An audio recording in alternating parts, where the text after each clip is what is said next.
Good morning and welcome. Benvingudes. Deixeu-me posar aquí, que a casa Welcome. m'enlluerno.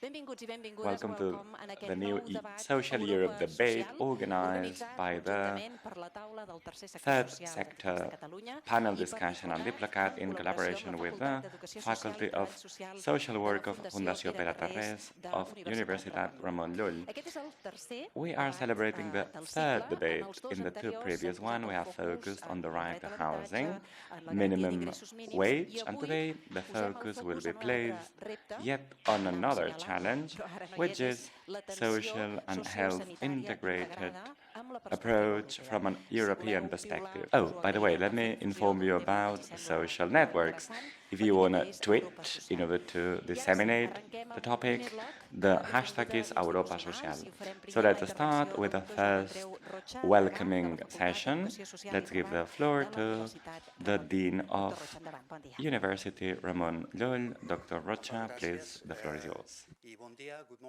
Hello and good morning. As the Dean of the faculty, I would like to warmly welcome you to our facilities, which for sure is well known by all of you. We would like to say that we are extremely happy to host this initiative.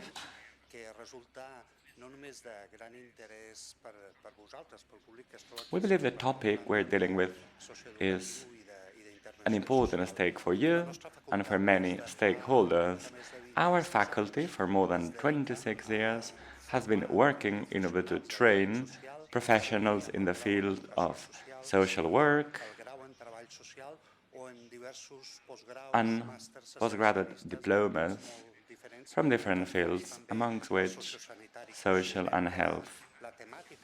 We believe that the topic that you have chosen is timely, and this is why it is a pleasure to host you this morning today. So let me tell you a little bit more about the environment. Our faculty is peculiar, not out of the topics we deal with, but rather because we are part of University Ramon Llull, which is the largest private university in Catalonia, and at the same time we are part of Fundació Pere Tarrés. This is quite rare in the area of social work. With our head of communication, we oftentimes joke and say, this is like if the BBC had a faculty, a journalism faculty. So Fundació Pere Tarrés hosts a faculty that teaches the topic that the organization deals with. So today we will be seeing students, lecture rooms, etc. But this is just for you to tell you that there's a whole universe behind this building. So I would like to welcome you, and I would like to wish you a very fruitful session.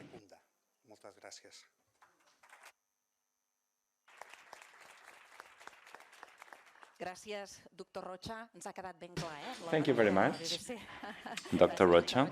What an interesting metaphor, the BBC. Thanks for hosting us.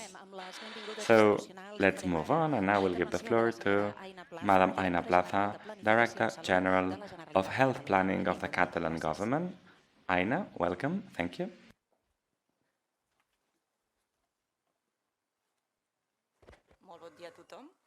Good morning to all of you. Thank you very much, Dean of the Faculty of Social Work. Thank you very much, Laura Foraster. Thank you, Franzina Alzina. Again, thank you, because there is no doubt that the topic we're going to raise this morning is an important debate and a European challenge. As the Dean mentioned, I would like to congratulate the panel discussion of the third sector on DIPLOCAT for the initiative and for inviting other countries to share their experiences. I am very happy to be here because we are speaking about a top priority in developed countries. Today we'll hear from Scotland, the Netherlands, Sweden, etc. But Canada, France, Finland, for quite a long time are working on the new model of social and health approach, combined social and health approach. In Catalonia, the integrated approach is in a transformation process, a very important one, led by the Department of Social Rights and the Department of Health. And we want to work together on a basis of collaboration. If we do not move forward in offering an integrated response, the challenges we face today, which for sure will grow in the near future, well, it will not be possible to answer to the needs of old women, for example, who live alone, with low income, with several pathologies, and in a situation of dependency. Or how are we going to respond to the needs of young people with mental health problems and with no social environment? How is it going to be possible if we operate in silos? How are we going to respond from rigid systems with a clear lack of coordination and based on services aimed at responding to acute situations, with a focus on institutionalization? It's going to be extremely complicated, right?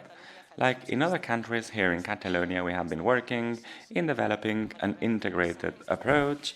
We started in 1986, then we developed the Inter-Department Plan on Mental Health and Addictions, the PIAS and the PSAT. So we have been working on this field for many years, and even though we have achieved a lot, even though we have had very important and timely debates, even if we have implemented very fruitful local experiences led by first-line professionals, it is also true that there has been a lack of systematization. At the same time, we know that during the COVID-19 pandemic, it's become more and more clear that fragmentation is a limiting factor when it comes to offering a sound response to vulnerable populations. At the same time, we have learned a very important lesson, which is that in a very short period of time, we have managed to change things, to work from an integrated perspective. If we had been asked 3 years ago, we would have said that it was impossible. But it was impossible because we were aligned, because we shared objectives, and also because we shared the strategic plan at the level of different departments, third sector entities, etc. So this was the way we responded to very urgent needs during the pandemic. And now we need to go one step forward. And here in Catalonia, we are now setting up the legal framework in order to set up an integrated agency based on a shared governance model that will allow us to plan together, to have joint objectives, and even more importantly, to implement shared local and territorial actions. It is also true that the process is a lever for change. The agency needs to be a change promoter. It's not an end per se. It's a way to start rethinking the model. It's a way to reshape, redesign the system. So in this sense, we understand that our priority has to be to allow people to decide when and where to live. And of course, most users want to live at home. And this is why we want to boost and reinforce prevention, community interventions, and reinforcing our home support services. Of course, the adoption of the bill will take quite a long time, according to experts, 1 year approximately, hopefully a little bit less.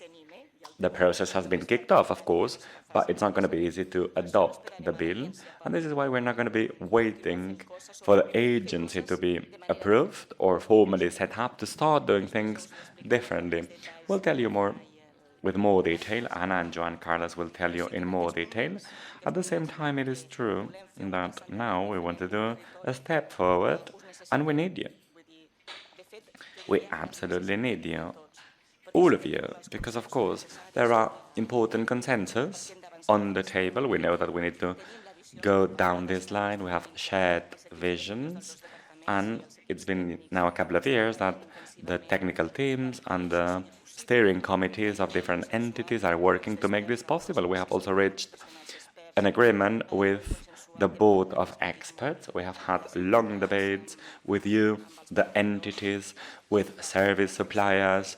So there is consensus in the approach, but we need to work together because alone we'll get nowhere. So again, I urge you to join efforts because we are experiencing a cultural change, a change in synergies. And, well, as I said before, this is a transformation process.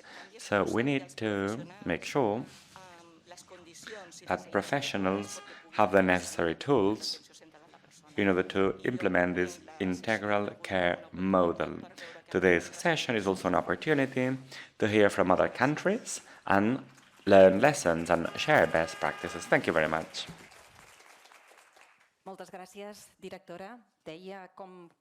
Thank you very much, Director.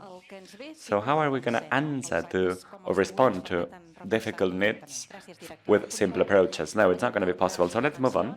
And now let's give the floor to the Secretary General of DIPLOCAT, Madam Laura Forrester. Thank you very much and welcome. Thank you very much, Eva, and good morning to all of you. Good morning. I would like to start my remarks by thanking all of you. First of all, the Dean of the Faculty, Social Work Faculty of URL. Thanks for hosting us.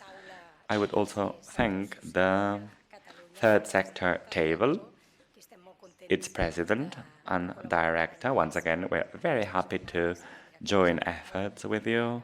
Director General Laura Plaza, the speakers who have accepted to take part in this session, here live in the room and online. Thanks for being here. And the facilitator, Eva, the moderator. Once again, we count on you to facilitate the cycle. It is indeed an honor to count on your participation. As Eva said, we are in the third session, in the third debate for a social Europe in 2020. We discussed about the right to social housing in 2021, universal minimum wage, and in both sessions we included a benchmarking and European perspective to exchange best practices, to learn from others, as the director said, but also very importantly to exchange best practices. We were discussing with Madam Hendrik, the speakers that take part in the sessions also learn from us, from the Catalan model. We have to be humble, yet not that much. So today's debate, as well as the debates we've had in previous years, contribute to raising important topics as European citizens. Of course, placing the person at the center. The European Pillar on Social Rights, presented by the European Commission after a long process of consultations amongst social workers, civil society organizations, etc., defines a social inclusive European Union as the Europe based on people and their well-being. So this is a very interesting departing point that we all share. At the same time, we know that the majority of tools that affect social rights are at the hands of member states, as in many other fields.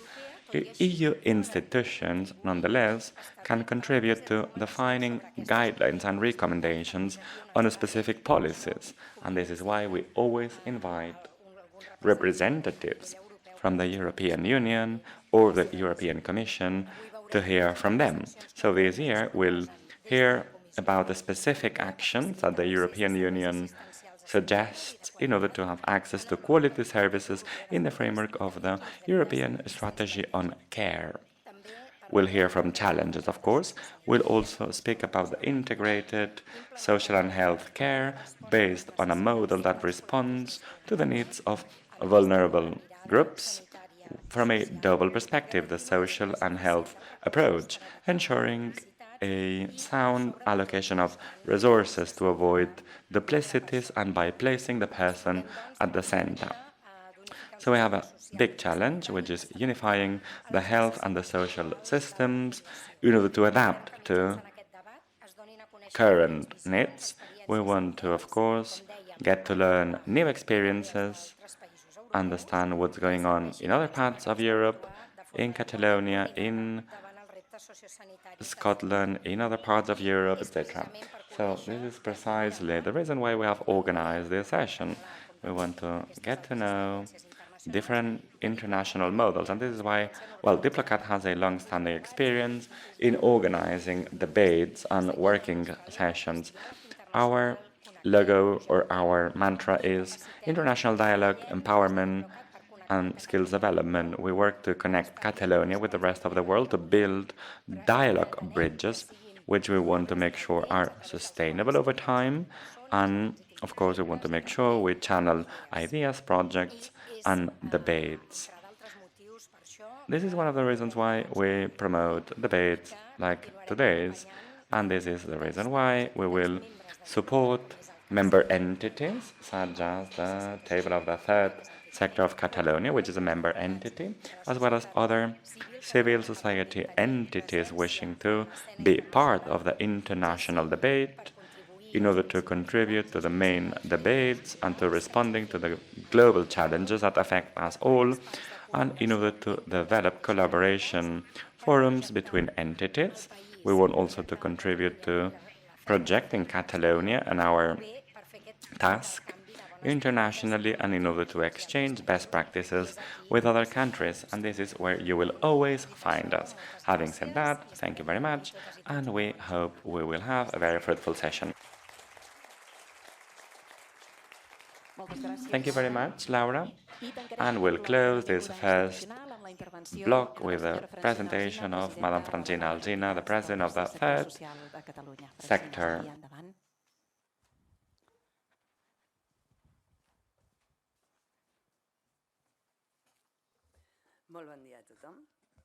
Thank you very much and welcome to this third debate, because it's the third one. We would like to once again thank DIPLOCAT for their efforts. When you join efforts with others, you become much more stronger. So thanks for this. Thanks for allowing these encounters, because we take home very important messages from these encounters. Thank you very much to Fundació Pere Tarrés and to Universitat Ramon Llull. Thanks for your support and collaboration, and thanks for enabling this debate here in your facilities. Thanks to the authorities, Laura Foraster, Aina Plaza, Dr. Rocha, thank you very much. And we would like to thank the experts, even more the experts, because they are the ones that will facilitate today's debate. Thanks for being here, in the room or online, from different parts of Europe, in order to share your experiences with third sector Catalan entities. It's been quite a long time now that the table and its entities struggle to achieve, which is already a reality in other parts of the world, which is an integrated care model that coordinates two important systems, the health and the social systems, which are absolutely intermingled one with another, as well as the third sector organizations know very well. When a vulnerable citizen comes to us or to social protection mechanisms, Often they do so because they find themselves before important challenges that impede him or her to have a dignified life. But this is not only a matter of economic consequences, but also health consequences. We are experiencing this today with an unprecedented crisis, which is undermining the quality of life of many families and which is having an impact not only in their economic health, but also in their mental health. We have experienced this crisis during the pandemic, when the situation in many elderly homes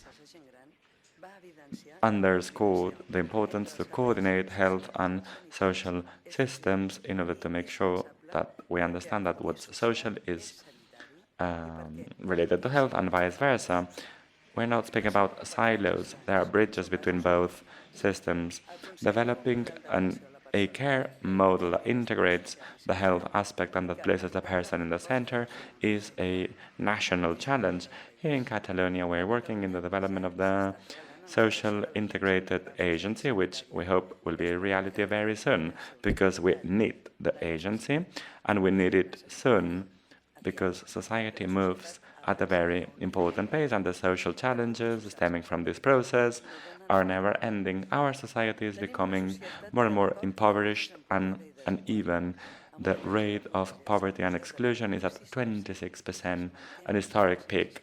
Our citizens are aging.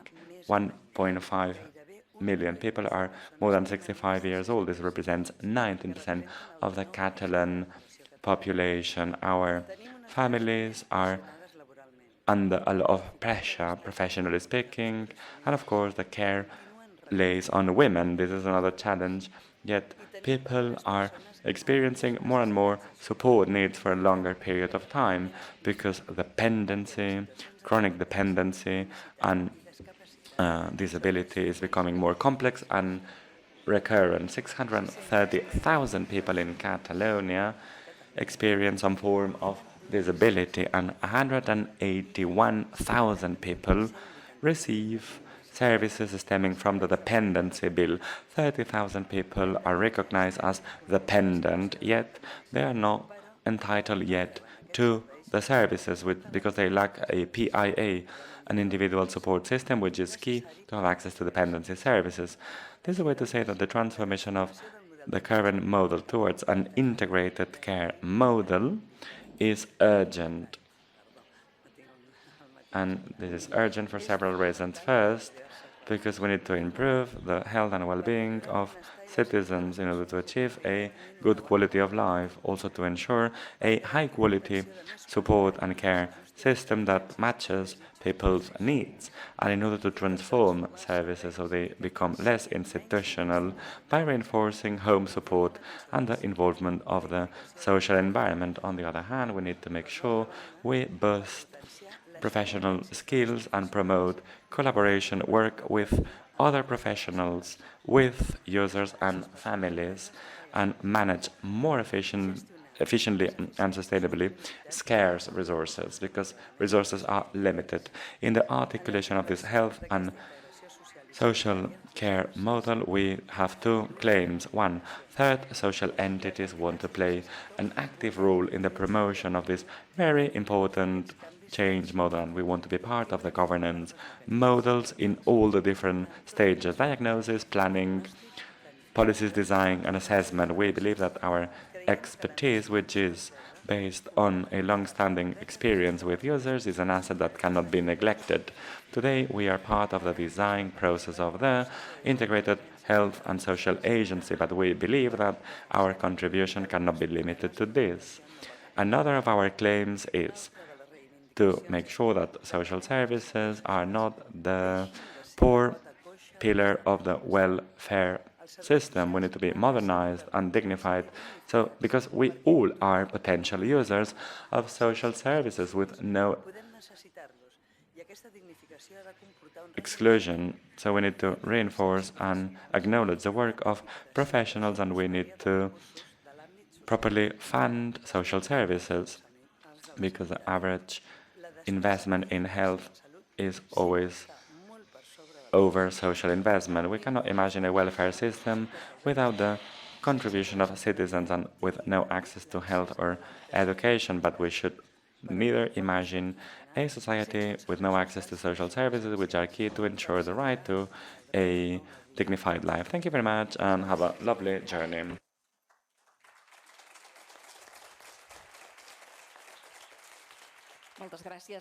Thank you very much, Francina. What social belongs to the social and health sector, and what social and health is also important from the economic perspective. We follow the usual structure of the debates of social Europe, and we want to give you a wide perspective, a European framework of the subject we are dealing with before touching upon specific cases. And this is why online we're going to listen to Susanna Ulinski, who is technical responsible for the DG of Occupation, Social Affairs and Inclusion of the European Commission. And Mrs. Ulinski will place us within the current initial framework with the talk, the European Strategy of Social and Health Integrated Care in Europe. In fact, a couple of months ago, the European Union has presented the European Care Strategy with a double objective. On the one hand, to guarantee services of care, quality services of care, accessible for everybody, and to improve the situation of people receiving this support and also people who care for them and are with them, being professionals or caregivers. So we welcome Mrs. Ulinski, who is going to intervene online.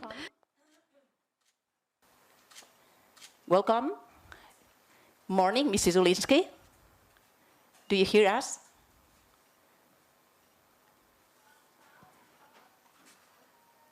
Just wait a second, please. Just wait, Mrs. Ulinski. Just wait a second, because we have to check. Okay, let's go ahead, please. Welcome. Good morning also from my side. Thanks a lot for the introduction. I'm pleased to be here with you today to present the European Care Strategy with a focus on long-term care, but of course also to learn from you, because Catalonia, of course, is very advanced already in the field of long-term care and integrated care and social innovation. So I'm also hoping to take back a lot of input for our work. I will start now sharing my presentation, sharing my screen.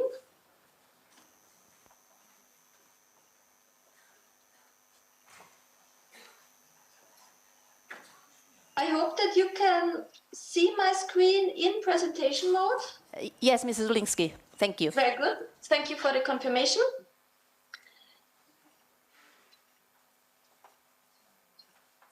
Yeah.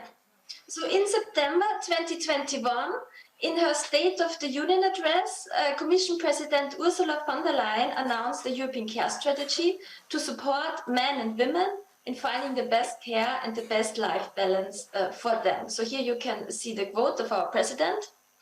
So as already the previous speakers outlined, care, it concerns all of us. It's an essential human activity. So we all have received care when we were little. Very likely we will also need care in old age. And most of us also provide care at some point in our lives.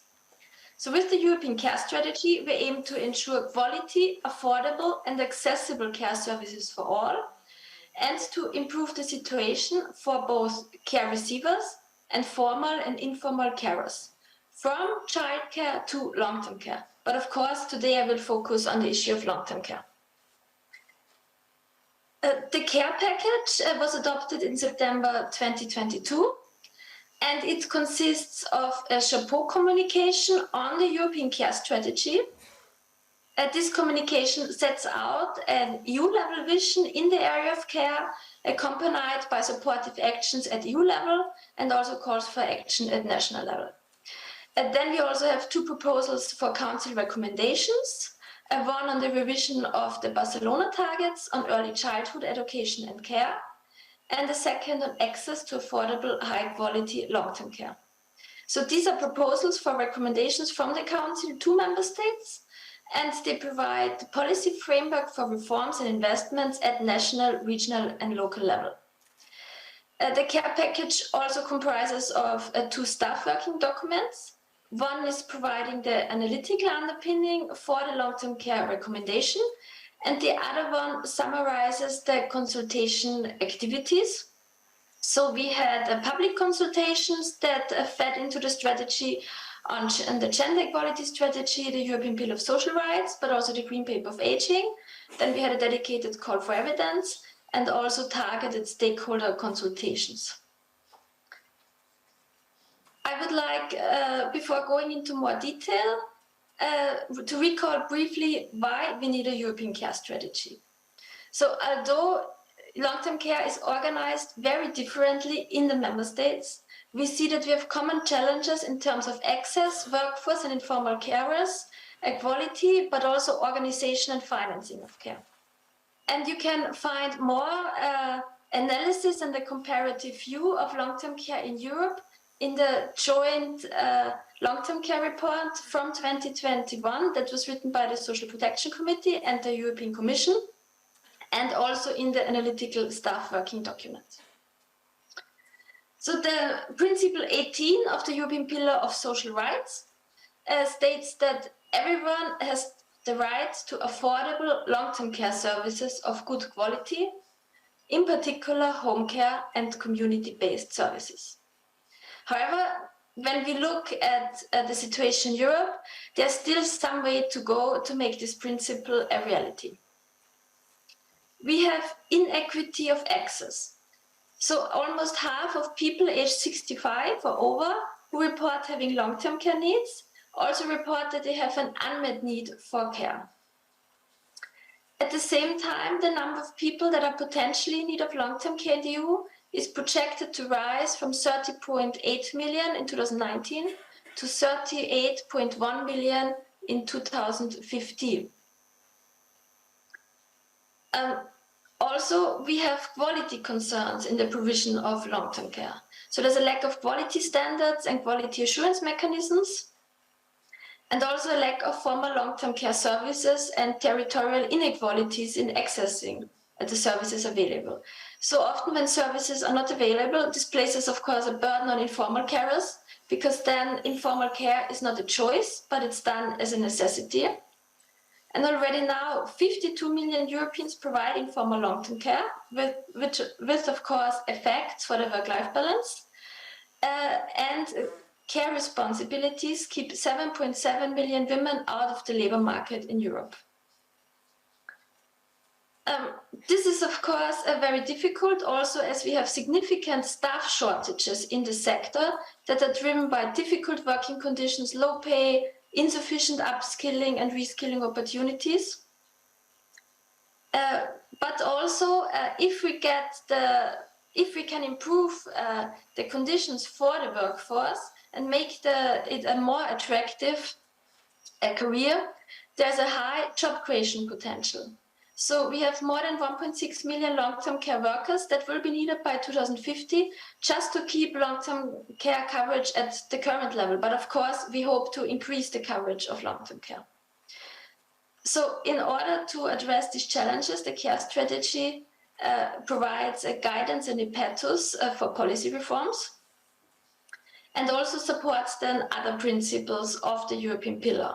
So, for example, principle on work-life balance, on childcare and support to children, on healthcare, on gender equality, wages, social dialogue, the inclusion of people with disabilities.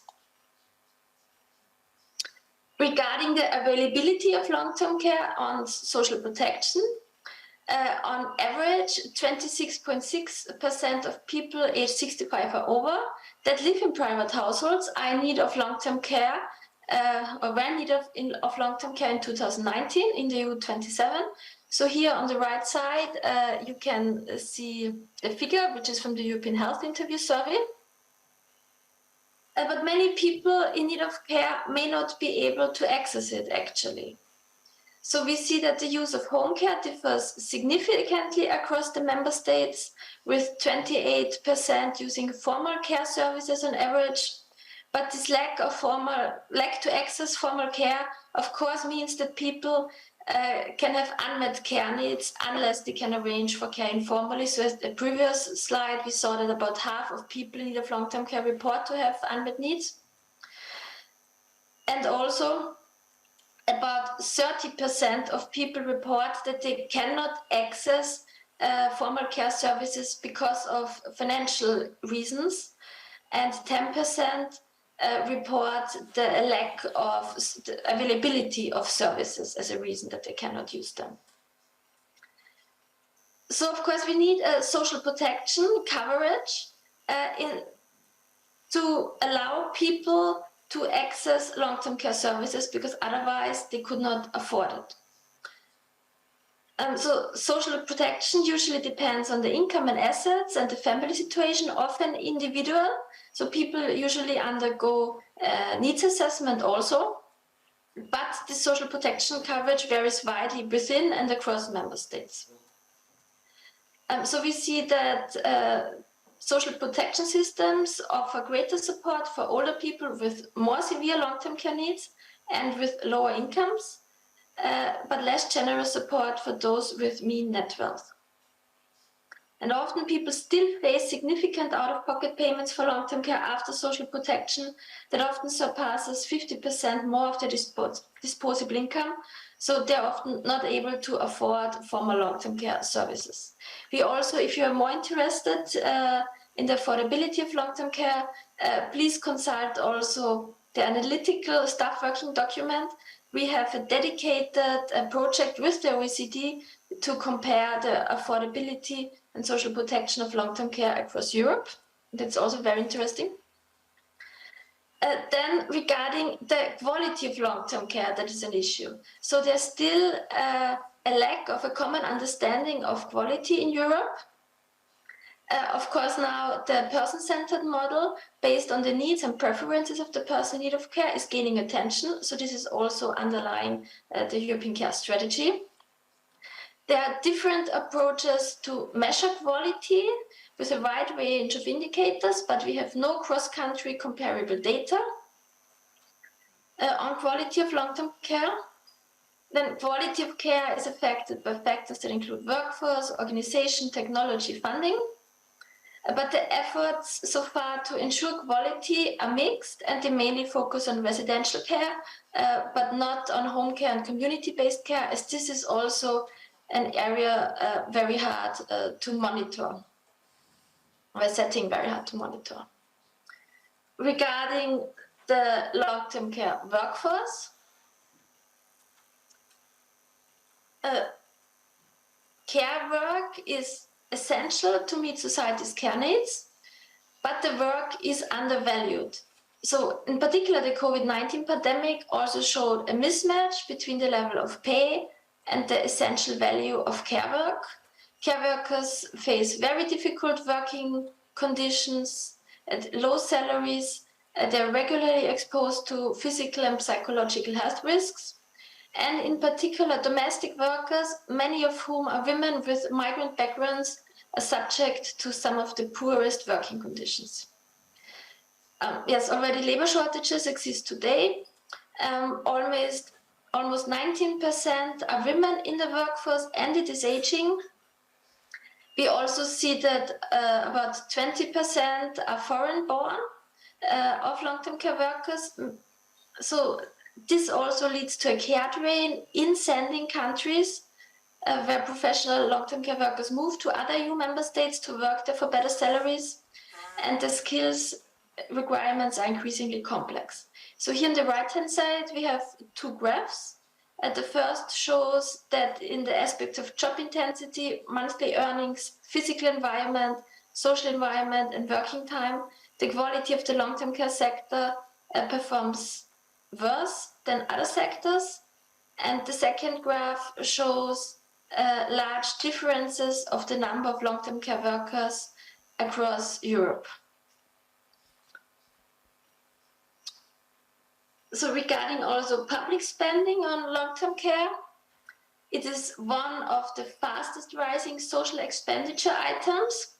On average, public expenditure on long-term care is 1.7% in the EU, and it's expected to increase to 1.9% in 2030 and to 2.5% of GDP in 2050, but with marked variations across member states. Spain is on the lower side of public spending on long-term care with 0.7% of GDP in 2019. we see that still a lot of the public spending goes to residential care. So 48% of public spending is spent on residential care, 26% on cash benefits, and 26% on home care. So in Spain, about 50% is spent on residential care. But in addition to the public spending, there's also a hidden expenditure to support informal carers. So the public cost for informal carers was estimated at about 1% of GDP across the EU, but informal carers contribute about 2.4 to 2.7% of GDP in the EU. So with this little overview of long-term care in Europe, I would like to continue with the Commission communication on the European Care Strategy, because these common challenges are addressed in the communication. Turning to the structure of the care strategy, it was important for us to cover both care receivers and carers and care in a lifelong perspective, from early childhood education and care to long-term care. Furthermore, the strategy focuses on an integrated approach to care. As life expectancy is increasing, but people lead increasingly unhealthy lifestyles in terms of their dietary habits, no longer moving, having a lot of also environmental risk factors. So as a result, they have chronic conditions and more complex health needs. So this usually requires care from several professionals in the health, social and long-term care sectors. So it's very important to integrate these care services. So unfortunately, approaches that are person-centered and conducive to independent living are often lacking. And this is in particular exacerbated by this insufficient integration between long-term care and healthcare, or also between informal care, home care, and community-based and residential care. But person-centeredness entails offering a choice of services in line with people's needs and improving their transition between different services of care. But long-term care services that are well integrated with healthcare, they provide a good quality care, improve the quality of life, and also health outcomes. But not only this, they can also foster the cost effectiveness while helping to reduce the burden on hospitals. So in order to foster integrated care, it's important for us to not only look at the micro level of care provision, that the care is person-centered, focuses on quality principles and so on, but also to create the appropriate structures at the macro level. So including governance, financing models that encourage providers to deliver coordinated care, the training and skills of the workforce that have to be appropriate, the use of digital tools, but then also monitoring the care provision. Then in the care strategy also outlines the synergies with other policies and related unit initiatives, so on skills, employment, disability, healthcare, social dialogue, gender equality.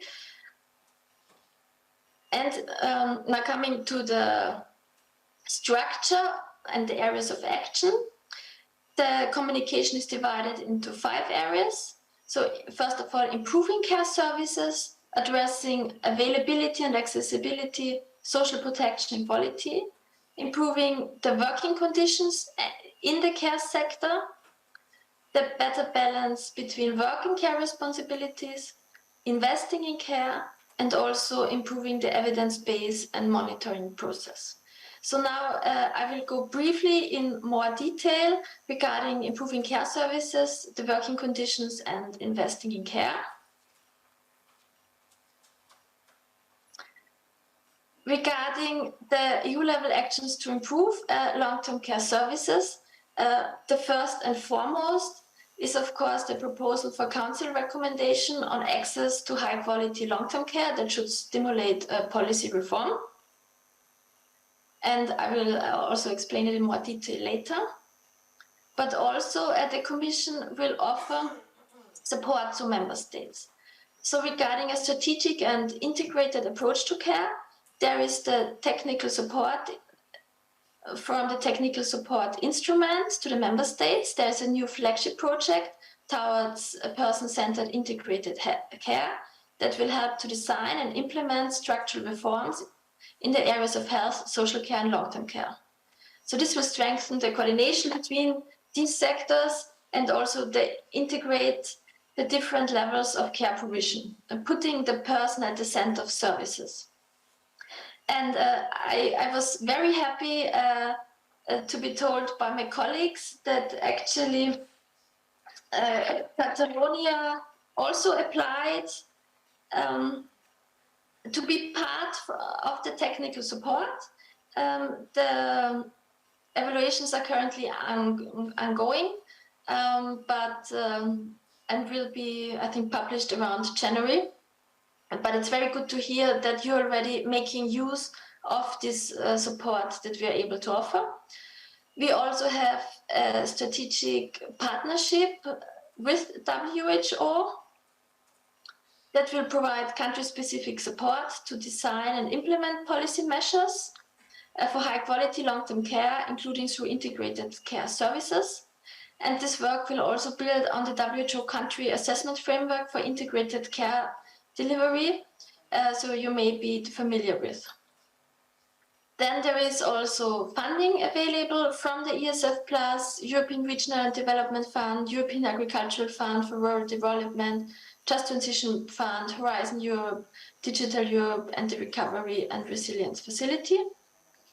And also on innovation and digitalization, there will be a Horizon Europe partnership on transforming health and care system, and also a knowledge hub for innovative technologies and digital solutions in health and care provisions. Regarding EU-level actions on care workforce, we already discussed the challenges before, that the care sector has a high potential to create more jobs, but is particularly affected by labor shortages due to frequently difficult working conditions and low wages. So there are numerous EU initiatives relevant for the challenges of workers in the care sector. First of all, to support social dialogue. So we will explore the modalities for setting up a sectoral social dialogue for social service at the EU level, and also fund capacity building for social dialogue at national level. Regarding the working conditions, we will review the application of EU standards on working conditions in cooperation with EU decentralized agencies. This will also build on the forthcoming overview on occupational health and safety and health for the health and long-term care sectors. And further, given that the social economy actors are very important providers of long-term care services and its participatory governance model, there's scope also for more in-depth research into the contribution of the social economy to improving working conditions in the care sector, which will be a project under Horizon Europe. We will also help with skills development. We will promote opportunities available under the Erasmus Plus program. Also, we will promote the establishment of a skills partnership for the long-term care sector under the Pact of Skills. And in the conference room, if you are interested to participate in a skills partnership, there are handouts available, so please take one, read it carefully, and then we are happy to discuss, specifically also my colleague Katrin Riller is happy to discuss with you more in detail on what a skills partnership includes and can also offer for you. And it will be funded, of course, by the European Commission with 80% of expenditure. Then we will also identify current and future skills needs and trends for the long-term care sector in close cooperation with CEDEFOP. Regarding legal migration, we will support sustainable and legal pathways for migration to work in the care sector. So with due regard to ethical considerations, this will include a study mapping the current admission conditions and rights of long-term care workers from non-EU countries in the member states. And also we will develop a talent partnership, including on long-term care.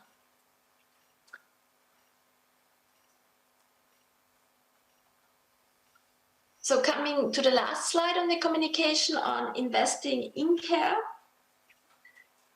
Investing in care is a social investment. So this is a strong point that the communication puts forward that brings multiple returns for individual, society, and the economy.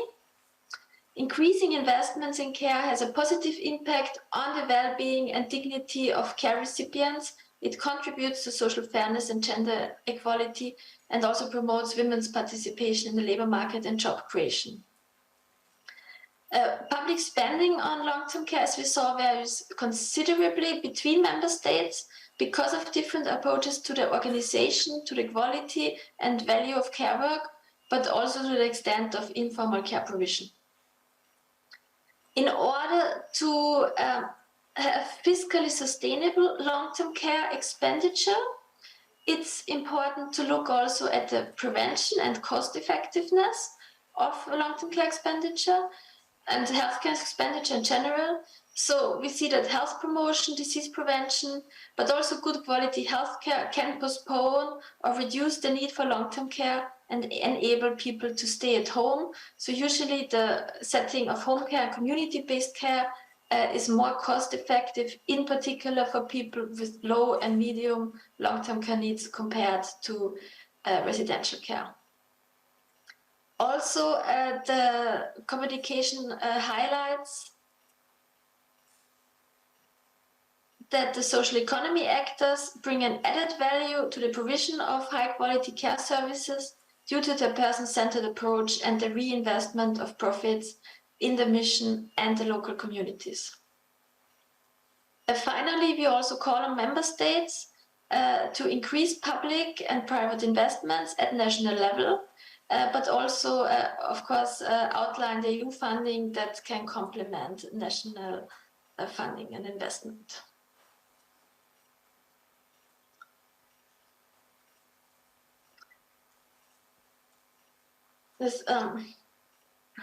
Now coming to the proposal for a Council recommendation on access to affordable, high-quality long-term care.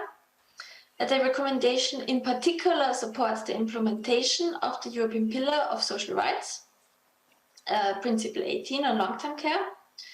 And it concerns all people with long-term care needs, so of all ages and all long-term care needs, and their carers, in both informal and informal carers.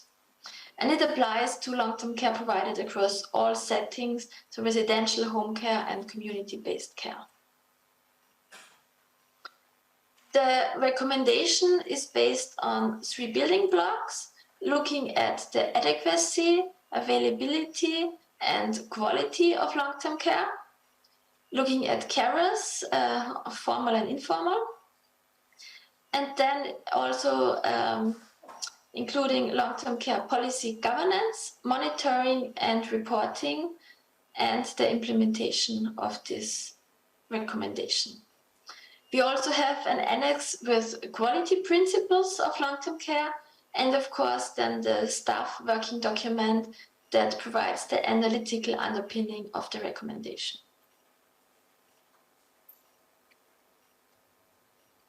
So now I would like to look into more detail at the first 2 building blocks of the recommendation.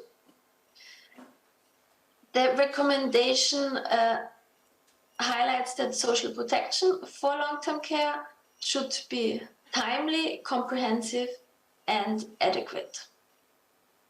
Regarding the availability and accessibility of long-term care services, so the services should cater for different needs and support the personal freedom to choose the most suitable care option and setting.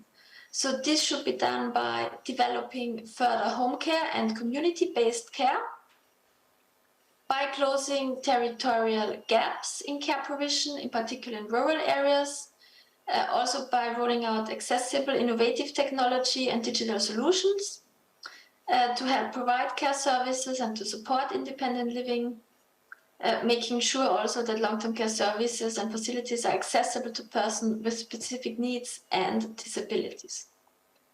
Regarding the quality of long-term care, the Council recommendation invites Member States to establish high-quality criteria and standards for all long-term care settings that are tailored to the specific characteristics and that should be applied to all long-term care providers.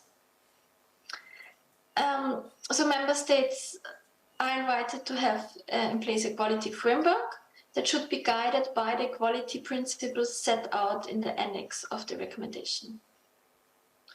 Regarding carers, we are addressing the skills needs, or the Council recommendation is addressing the skills needs and shortages, so to improve education and training, to build career pathways into long-term care, to establish pathways to regular employment for undeclared workers, to explore also legal migration pathways, to strengthen professional standards, and also to tackle gender stereotypes. Then we also promote fair working conditions via national social dialogue, via promoting the highest standards of occupational health and safety, and also addressing challenges of vulnerable workers. So in particular, domestic long-term care workers, living carers, migrants. You all might be aware of the ILO Convention on Domestic Long-Term Care Workers that we encourage member states to sign. Regarding informal carers, the recommendation asks member states to establish ways to identify who actually provides informal care and then to provide them with the support that's necessary in their caregiving activities, so training, counseling, respite care, and so on. Now we are nearly at the end. Regarding the next steps of the European Care Strategy, so now it's of course time for the implementation. Member states are currently discussing the proposal in the Council. It will still be adopted under the Czech presidency in December. And then, of course, Member states are recommended to start implementing it right away. Also, Member states should ensure sound policy governance in long-term care when implementing it. So this includes an effective coordination mechanism to design, deploy, and monitor policy action and investments. This includes stakeholder involvement. This includes also ensuring that a national framework for data collection and evaluation is available. Also to have a long-term care needs forecasting and contingency planning and making use of adequate and sustainable funding. We also start already to implement the EU-level actions that are outlined in the communication. So we are starting the planning of mutual learning events, the Pact for Skills for the Long-Term Care sector, where I hope this also catches your interest. As we have the study mapping the current admission conditions and rights of long-term care workers from non-EU countries. And also in February, we'll start the Eurostat task force on long-term care that will look at improving the data availability and comparability for long-term care across Europe. So the mutual learning, I think, could also be in particular interesting for you because you have so many reforms, but also projects. So I think it would be very good for us also if you can share your experiences so that we can learn from each other through mutual learning programs on all dimensions of care. And then regarding the monitoring and reporting of the recommendation, it will be monitored via the European semester and the social open method of coordination. So this includes multilateral surveillance reviews in the Social Protection Committee and the Employment Committee. It includes work with the indicator subgroup of the Social Protection Committee to develop a framework of indicators to monitor the implementation. It will include mutual learning and, of course, continued support of relevant EU funds. And then after 5 years, the Commission will come forward with a report to the Council on the implementation of the Council recommendation.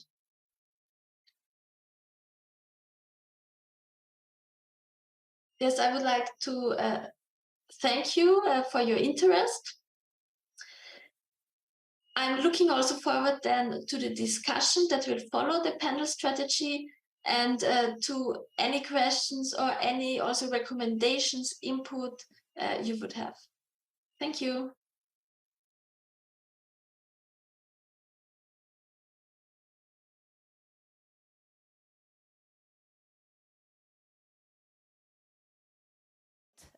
Approach. Thank you very much, Madam Olinsky. You asked your presentation by asking, why do we need a care policy at the European level? Very interesting, and data shows that there is no doubt that the social needs are on the rise and are not being responded in a context of population aging. You've shared very interesting data. I've seen many people trying to take pictures of the presentation, which is not easy. Don't worry, we will be uploading the presentation in DIPLOCAT and in the table website. Don't worry, so you will have access to the presentation. You said that half of citizens with more than 65 years old with long-term care needs see their needs uncovered. 50% of them. You also referred to workers, and you said that work is undervalued, and this is related to the message you said, Franzina, claiming for a need to dignify the sector. You've shared important and interesting slides, such as Spanish investment, which is in the low side of the graph, which is unfortunate. You also talked about for instruments to improve long-term care services, such as councils, funds. You've referred to the importance of innovation and digitalization, which is very important. And then you move to the action plan that, of course, will be at your disposal through the website. I believe the presentation has been very interesting. It's up to you to say it, right? The general framework for EU policies. Now we want to dig in. Thank you very much, Mrs. Olinsky.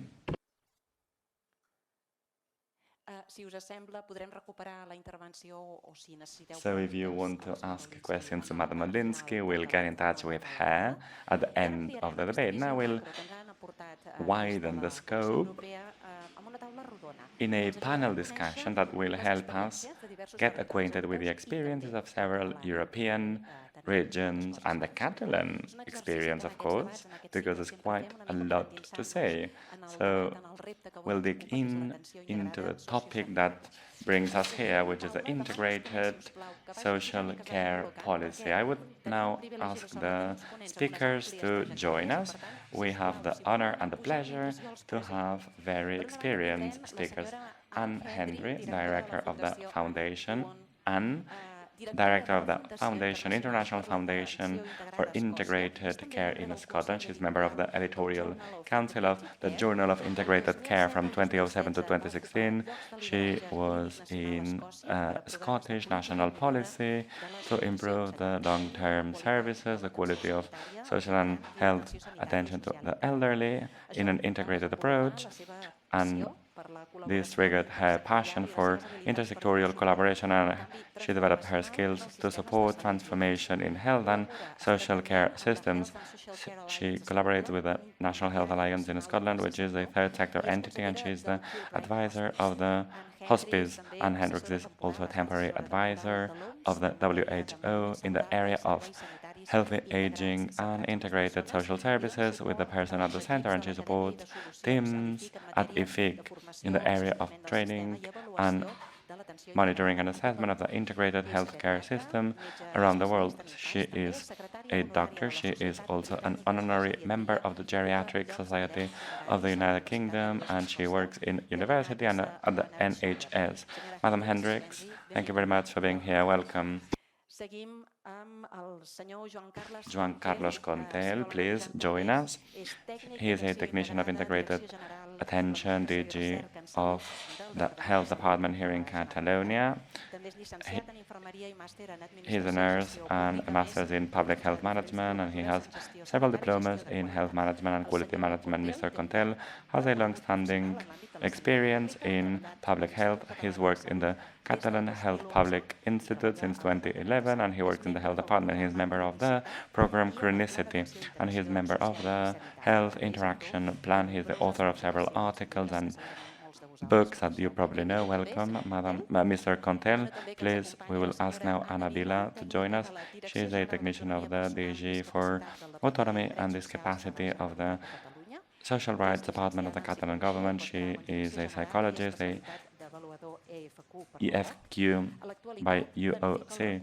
She is in charge of specialized resources in the DG that she leads and the review of models and cost analysis in the framework of the integrated social and health attention model. She is a member of AIS with Mr. Contel, and they co-lead the work group on integrated social and care economy at the home level. Anna, during COVID-19, focused her professional task in giving support to residential centers and other services in coordination with the health department. Madam Vila works in the social rights department since 2009, and amongst others, she has led projects to improve the dependency and disabilities support mechanism and other services in the framework of the dependency services. Before 2009, she had worked in the Red Cross in Catalonia in many areas, such as equality training, elderly, volunteering, and remote assistance. Welcome, Madam Vila. And from the Netherlands and online, we have Madam Mirela Mickman, Director General of Bilens, the National Center of Expertise in Long-Term Care in the Netherlands. Mirela Mickman is an innovation professor and a governance professor at the University of Tilburg. Her experience is focused on organizing integrated long-term care with the person at the center in networks and alliances and other governance structures, governance including leadership, supervision, monitoring, and responsibility. She has a wide experience in change management, knowledge management, and large-scale implementation processes. She is the president of the Innovative Committee of the Regional Government. She is a member of the International Foundation for Integrated Care, and she is the editor of the International Journal for Integrated Care. She has yet other responsibilities. She is a member of the Steering Committee of the BGN. She is a member of the Scientific Committee of the NBTZ, and member of the Supervisory Committee of the Mental Health Entity and Rivera Atil Hospital. Welcome, Mrs. Mickman. I hope you can hear us. Yes, I can hear you very good. Thank you. Thank you very much to be here today with us. So welcome to all of you. And if you allow me, I'll take my place. So we'll have now we'll now give you the floor to all of you. We'll start with the case of Scotland. I would like to ask Madam Hendrick to ask, the question is the following: what do you think are the key elements so that beyond having an agency, right, the agency for the integrated care in which we're working here in Catalonia, what are the key elements so that beyond the agency we make sure that integrated health and social care is a reality that translates into a better attention for people? So thank you very much for the opportunity to contribute to the panel. You're doing a wonderful piece of work in establishing the agency at the national level to create the conditions for integration to flourish. But we know that integration is successful when you have top-down and bottom-up. So creating the agency is a wonderful catalyst, a great start, but it needs to be supported by growing a social movement of people who are prepared to change and to move towards a relational-based practice. Integrated care is all about creating trust and relationships between people who receive care and those who provide care, and between the many different disciplines that need to work together to provide care and support that is truly person-centred. That means trained professionals like social care practitioners, like healthcare professionals, but it also requires partnership with the community and voluntary sector, with the third sector partners, because health and well-being are influenced by so many of the social determinants of health, and healthcare and social care professionals cannot resolve those issues on their own. They need to work with community and voluntary organisations to create the conditions at a local level, at a micro level, for health equity and to create well-being. Thank you, Anne. Thank you very much. And now, considering that, as I said before, here in Catalonia, we are, so considering that here in Catalonia, we are in a very early stage in the creation of the agency, and considering that today we have many different stakeholders that are part of the design process, what advice would you give us based on your experience in Scotland? So the agency is in the early stages of development, and it's very important to get some early wins, some early examples of local progress. So across the region, you will have a range of early adopters, people who are innovating and moving at pace. And you will have examples of areas where they are struggling to come together and understand the concepts. Don't go at the pace of the slowest. Run with your innovators, understand who they are, and work with the willing, and work with early adopters to demonstrate what is possible. Because when you demonstrate what is possible in those early adopter areas, you will bring others on board. So it's ultimately an improvement program. It's a collaborative methodology. Implementation will be incremental. It will not be a big bang. It will take time to change culture and practice. But you already, I know from conversations with Anna and Juan Carlos and Jordi and others, we already have some innovators, some good practices that you can grow and build and spread. So, thank you. So it's about working with early adopters, it's about engaging them and disseminating information about best practices so that more and more stakeholders will join the change process from a top-down and a bottom-up approach. Thank you very much indeed, Anne. So now I will ask a question to Annabella. Annabella comes next. The integrated agency, well, we have been working in the design of the agency for a few months now. The third sector is very pleased because this is a response of a historic demand. And social entities finally see that we're working on it, right? So considering that there have been previous attempts to set up a model of this nature, what is the prism that you have taken in order to respond to the needs of users and professionals? So thank you very much.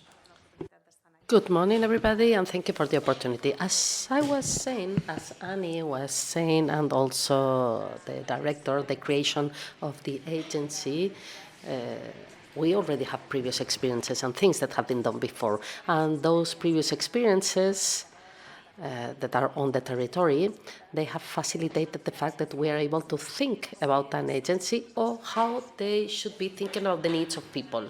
Also, with this support, when we are thinking about how they should work and where are we going, we have counted with the support this year of many entities because we have been able to take a step forward, and we have organized several debates with the different entities of the third sector, representations, professional schools, nursing, doctors, psychologists, and we have been very active in this debate.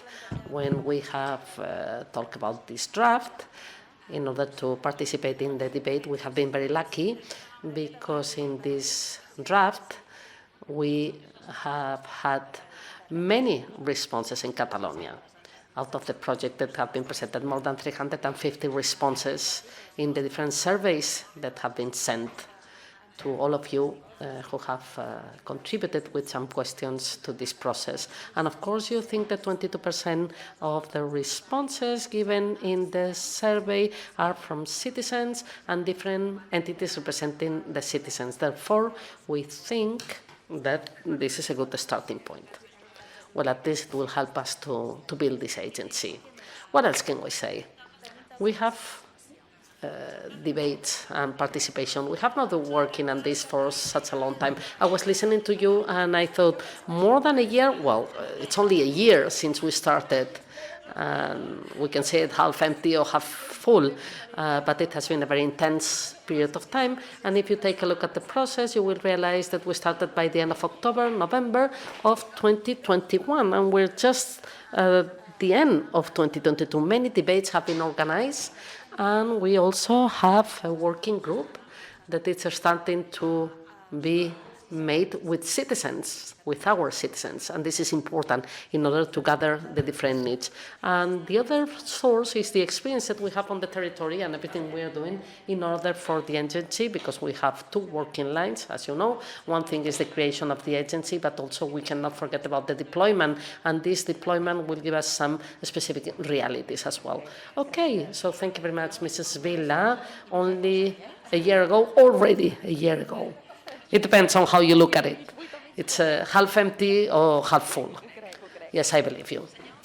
Mr. Contero, when we look at other international experiences, and we are here to look at other international experiences, we see that interdepartmental coordination are essential aspects to take into account in order to achieve an integrated social and health care system. From the agency, we have involved the different departments, agents, entities through these participations and surveys. So what else do we have to do? What are the challenges that we are facing in order to design the agency and to learn this structure in the day-to-day of people? Well, first of all, thank you. We are very happy for being here. We have become friends because with Henry we have spent almost 10 years talking, and DIPLOCAT having this initiative and being able to participate together make us very happy. I think that Mrs. Aina Plaza, since she's my general director, I will underline many of the things that she has said. There are some elements, as for everything related to the law and the parliamentary introduction in the law. It's not easy, it takes time, and we know that we've been intensely working in everything related to the definition and the writing and all these things. When we had different terms, we have tried to fulfill them, but it's true that it will take some time, several months, and therefore we are working a little bit on two different scenarios. One, to follow them, and we have to take steps in this direction and to work in an intensive way to fulfill the different terms. And another thing will be everything related to the work, not only among departments, but from all the actors that have to intervene in the governance of it. So integrated care of people with responsibilities and skills which are shared among many different actors. So all we have to do is to work jointly, not only in the departments, but also the local world. It happens not only in Catalonia, but all over the world. The responsibility from local governments is the organization and production of all these services. So we have to try to organize this from a macro perspective, from interdepartmental structure with the different representations of the local entities, but also with a territorial perspective. We are listening to different experiences. We have listened to the experience of Scotland and the experience of England, and we will see which is this territorial experience. In England, a bit higher, Scotland, a bit lower, and from the region perspective, also from a territorial perspective, how these governance are organized. And finally, Annie has said that, and the director also, we will place an emphasis on the implementation and the deployment. There is a word that we like, which is to deploy all this. To deploy means that this is a long-term path. We don't know everything. We have to go one territory after another, and we have to be able to learn.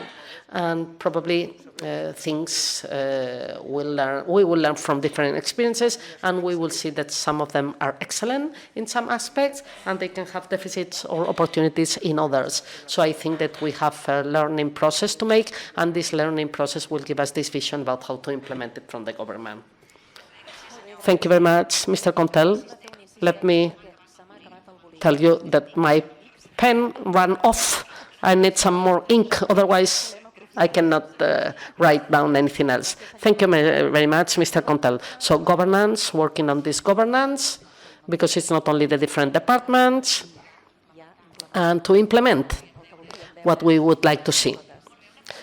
A question for Mireia Mickman. We kindly ask her to speak slowly because there is a lot of echo on her part and the interpreters cannot hear you very well.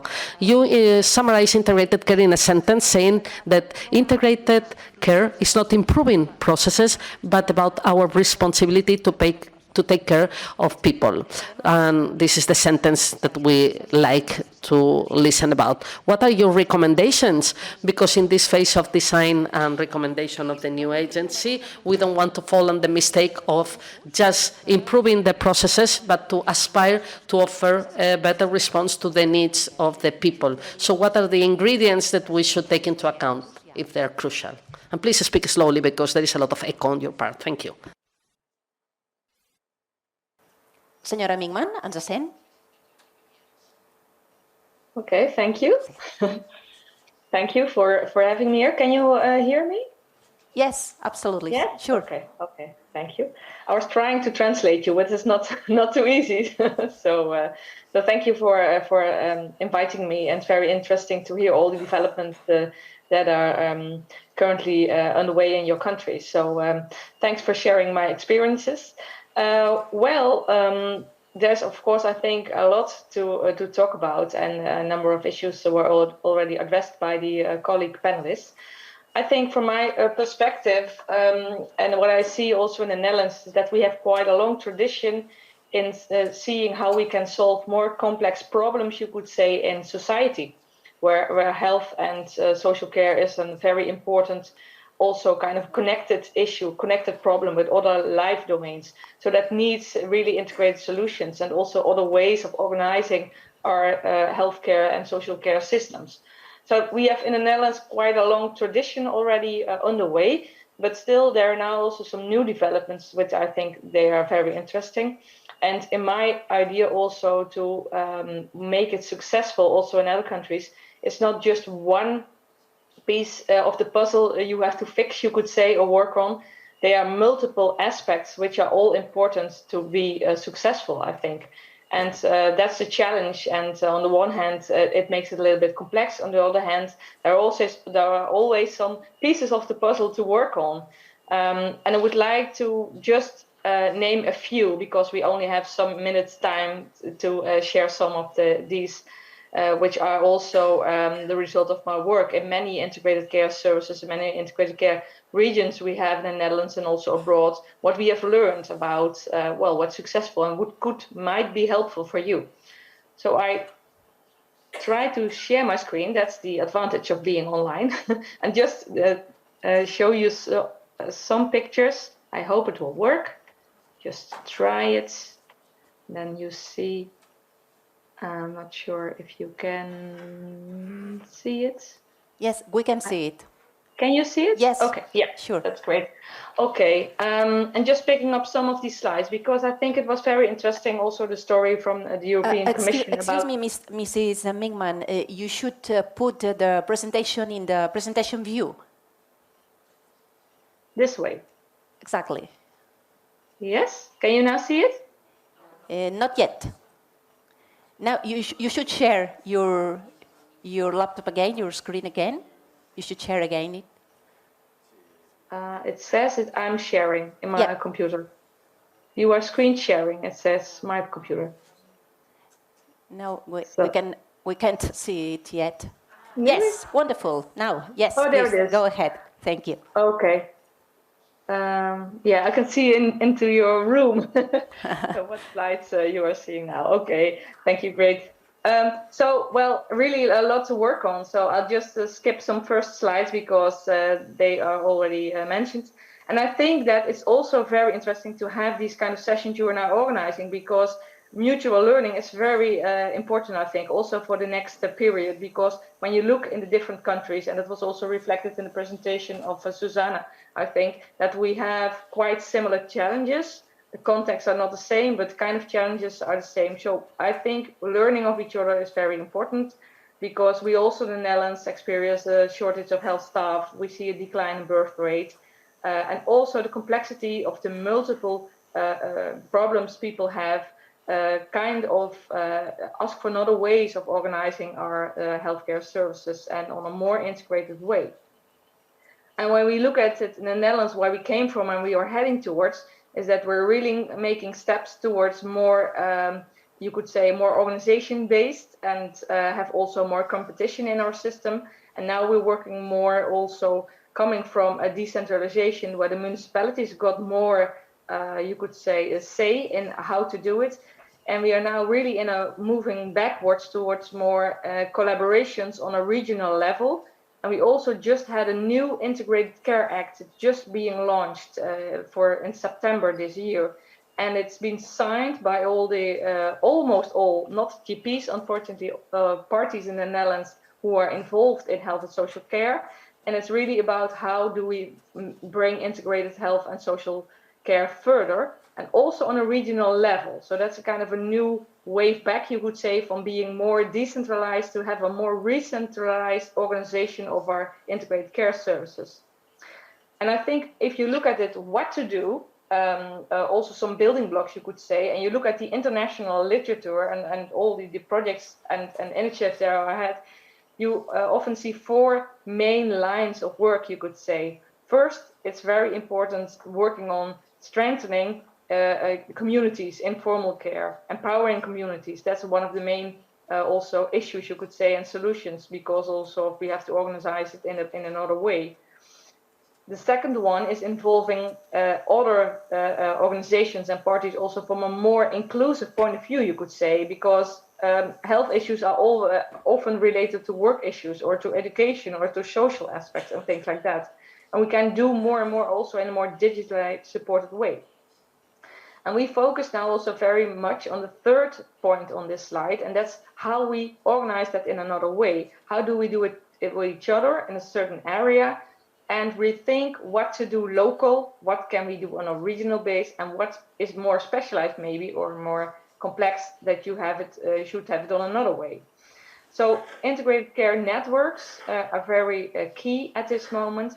And we also have learned that they don't come into just a short period of time. These are long-term care development processes. And they are really supported if you have on a national level, or maybe the subnational level if you are a very big country, you have the incentives and the policy incentives that really reward collaboration, or stimulate it at least, you could say, or don't have a negative effect. So we're working really on this kind of issues and topics now, but as I already mentioned, there's not one piece of the puzzle who will solve everything. So in my work, I collected multiple pieces of the puzzle, you could say, and I think some of the panelists, I could hear Anne also mention things about that. Because it's not only about if you know people or if you can work with that or you have enough trust, then it's going to automatically, because people change jobs. So you have to have multiple aspects also for the sustainability and a long-term care, long-term effect, you could say. And I just point out two of them. We don't have time to look at all these kind of ingredients, you could say, what we've learned about how to make it work. Some issues are, for instance, really thinking about also how do you do your collaboration in the region? How do you organize that? And it's not only about structure, you could say, but it's thinking about with how many organizations do you work? What kind of ways are there to have a really good conversation with each other? That you also can make plans, and more important, that you deliver the work and that you can really act and get the results. I've seen a lot of also initiatives with a lot of people and a lot of parties, and then they sit together in a kind of the first model, but the decision making is very complex. And then you have quite a number of good intentions, but not really results or not really a good progress. And we've learned also that it's very important to see what kind of model suits your specific region, your specific, you could say, challenge you have developed with each other to work on. This is the Integrated Care Act, which is really new. You see it right on the bottom, which is the basis also for more working on a more regional basis in the Netherlands. We are now further developing in quite a speedy way, you could say. And it means that we also, that an important ingredient of one of the first pieces of the puzzle is also thinking, what do you do on what scale? And my experience is that's not always been thought very well enough about, but it's very important, especially when you have scarce resources. So scarcity of staff, specialized doctors, nurses, or whatever. So you should really think about what can we do on what level. And we have quite a tradition in building up all kinds of networks in the Netherlands. So networks for palliative care, you could say, for dementia care, for acute care. But the regions are not same. So we have to make a transformation towards the landscape, you could say. Now I'll skip this one. This is too much, and this is some publications. And if you look at other pieces of the puzzle, for instance, then also the decision-making is very important. I've seen a lot of good initiatives, and the decision-making was not very clear. And without decisions, making progress is quite difficult. And we just did also some analysis in a number of integrated care initiatives to see what's happening. Because maybe from your own experience, you have kind of an experience that you were in a group and all good intentions, but did you really make progress or not? And it's very complex to make decisions together with a mixed group of people. But on the other hand, it's also very valuable to do so. Because one of the first dilemmas is that you are interdependent of each other. But on the other hand, you also have your autonomy. And we also raised, you could say, also as people, just as citizens, to respect our autonomy.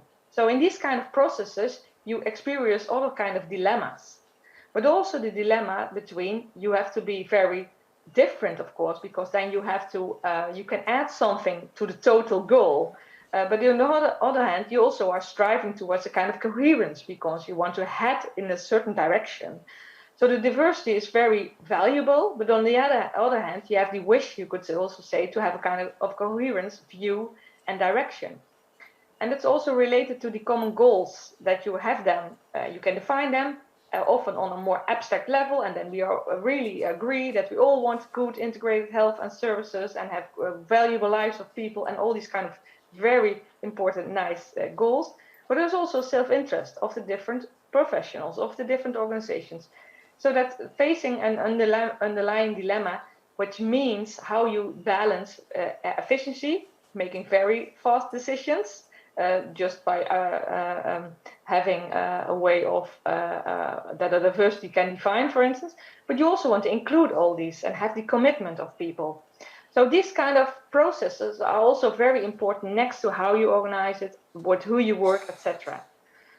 And we also learned that, for instance, on the other aspect, more on the relational aspect, you could say, it's important to look at how you can work on these kind of processes, on building on trust and knowing each other's values. And with values, I mean also, what do you think are important? What do you really achieve? And of course, you can collaborate and strive for a certain very nice aim, but still people have different views about how that look like, and things that they, other things they think are really important. And we also learned that to being successful, the relationship thing, and I think Anne was also stressing on that, is very important. But it's not something that's just there. It's a kind of, you could say, verb or something to work on. You have to build on trusts. And that's also related to making steps to getting small results so that you have a positive influence on the belief, you could say, and on the trust building, and also on the amount that you are willing to take a risk if something's very stressy, you could say, or maybe you're not sure if you're going to manage it. So trust and values are also important pieces of the puzzle. And we also did some recent work on to define what kind of values are important, especially for integrated health and social services. And one of my PhD students, Nick Sonneveld, is working on that and has defined and also researched that it's really people who are in the same collaboration, in the same directions, do have other values underneath, and it's very worthwhile to make them more explicit. So that's not only about setting the aims, what you want to do, organizing the collaboration, but also knowing what people and organizations think it's important, because it will influence their actions, their decision-making, their commitment, and things like that. So I'll stop here just a moment, because I think that's for this moment enough. But I really would like to stress you could say, the multiple aspects that are important. So on the different levels, so on the more, you could say, the level where you have the conditions, but also how you together organize it, how you work on making progress, making connections, making relationships, and knowing each other's values also to really achieve the goals you have.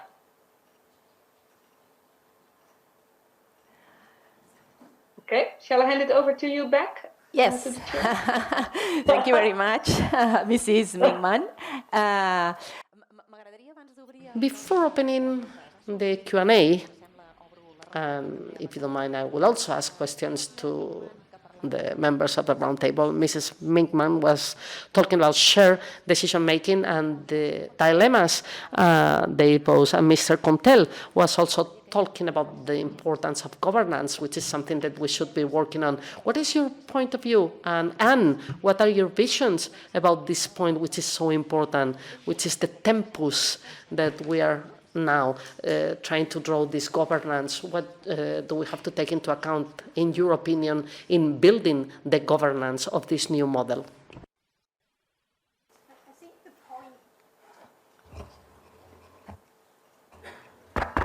Yeah, I think the point about understanding what's best on a local, at a regional and at a national level is very important. So your agency is working on the governance at the national level, Catalonia-wide, but understanding your municipalities and what is best perhaps scaled up, so that you might have a cluster of municipalities working together on a regional basis that makes sense for the population.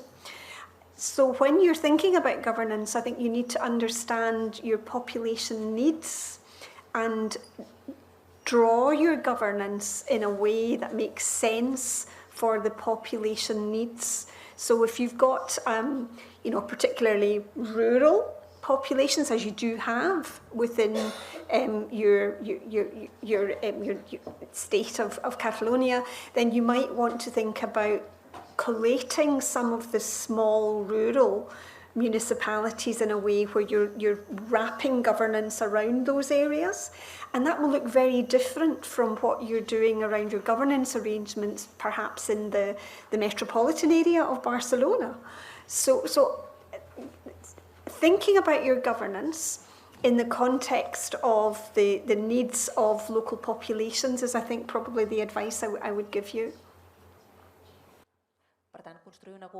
So building governance from the particularities and specifics of each need. Building a governance from the specificities of each region. Any comment? Joan?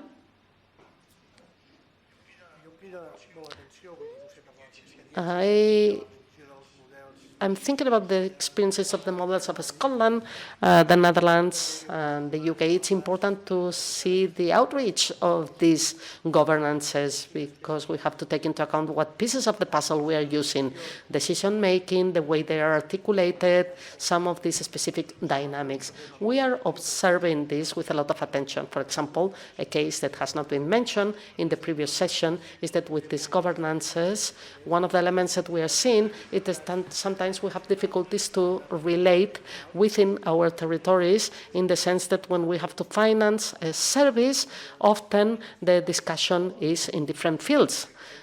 Between different aspects and fields. I would introduce the concept of governance here and the possibility that some services can happen from the perspective of co-financing, or maybe we have different ways of contracting the service. So far, the contracting of services we have done is vertical, separated, and then placing in these governances some shared decision-making about how we contract the services, how we pay for the services, what are the different systems that we have to develop, and what are the agreements that we have to reach in order to work in a more collaborative way.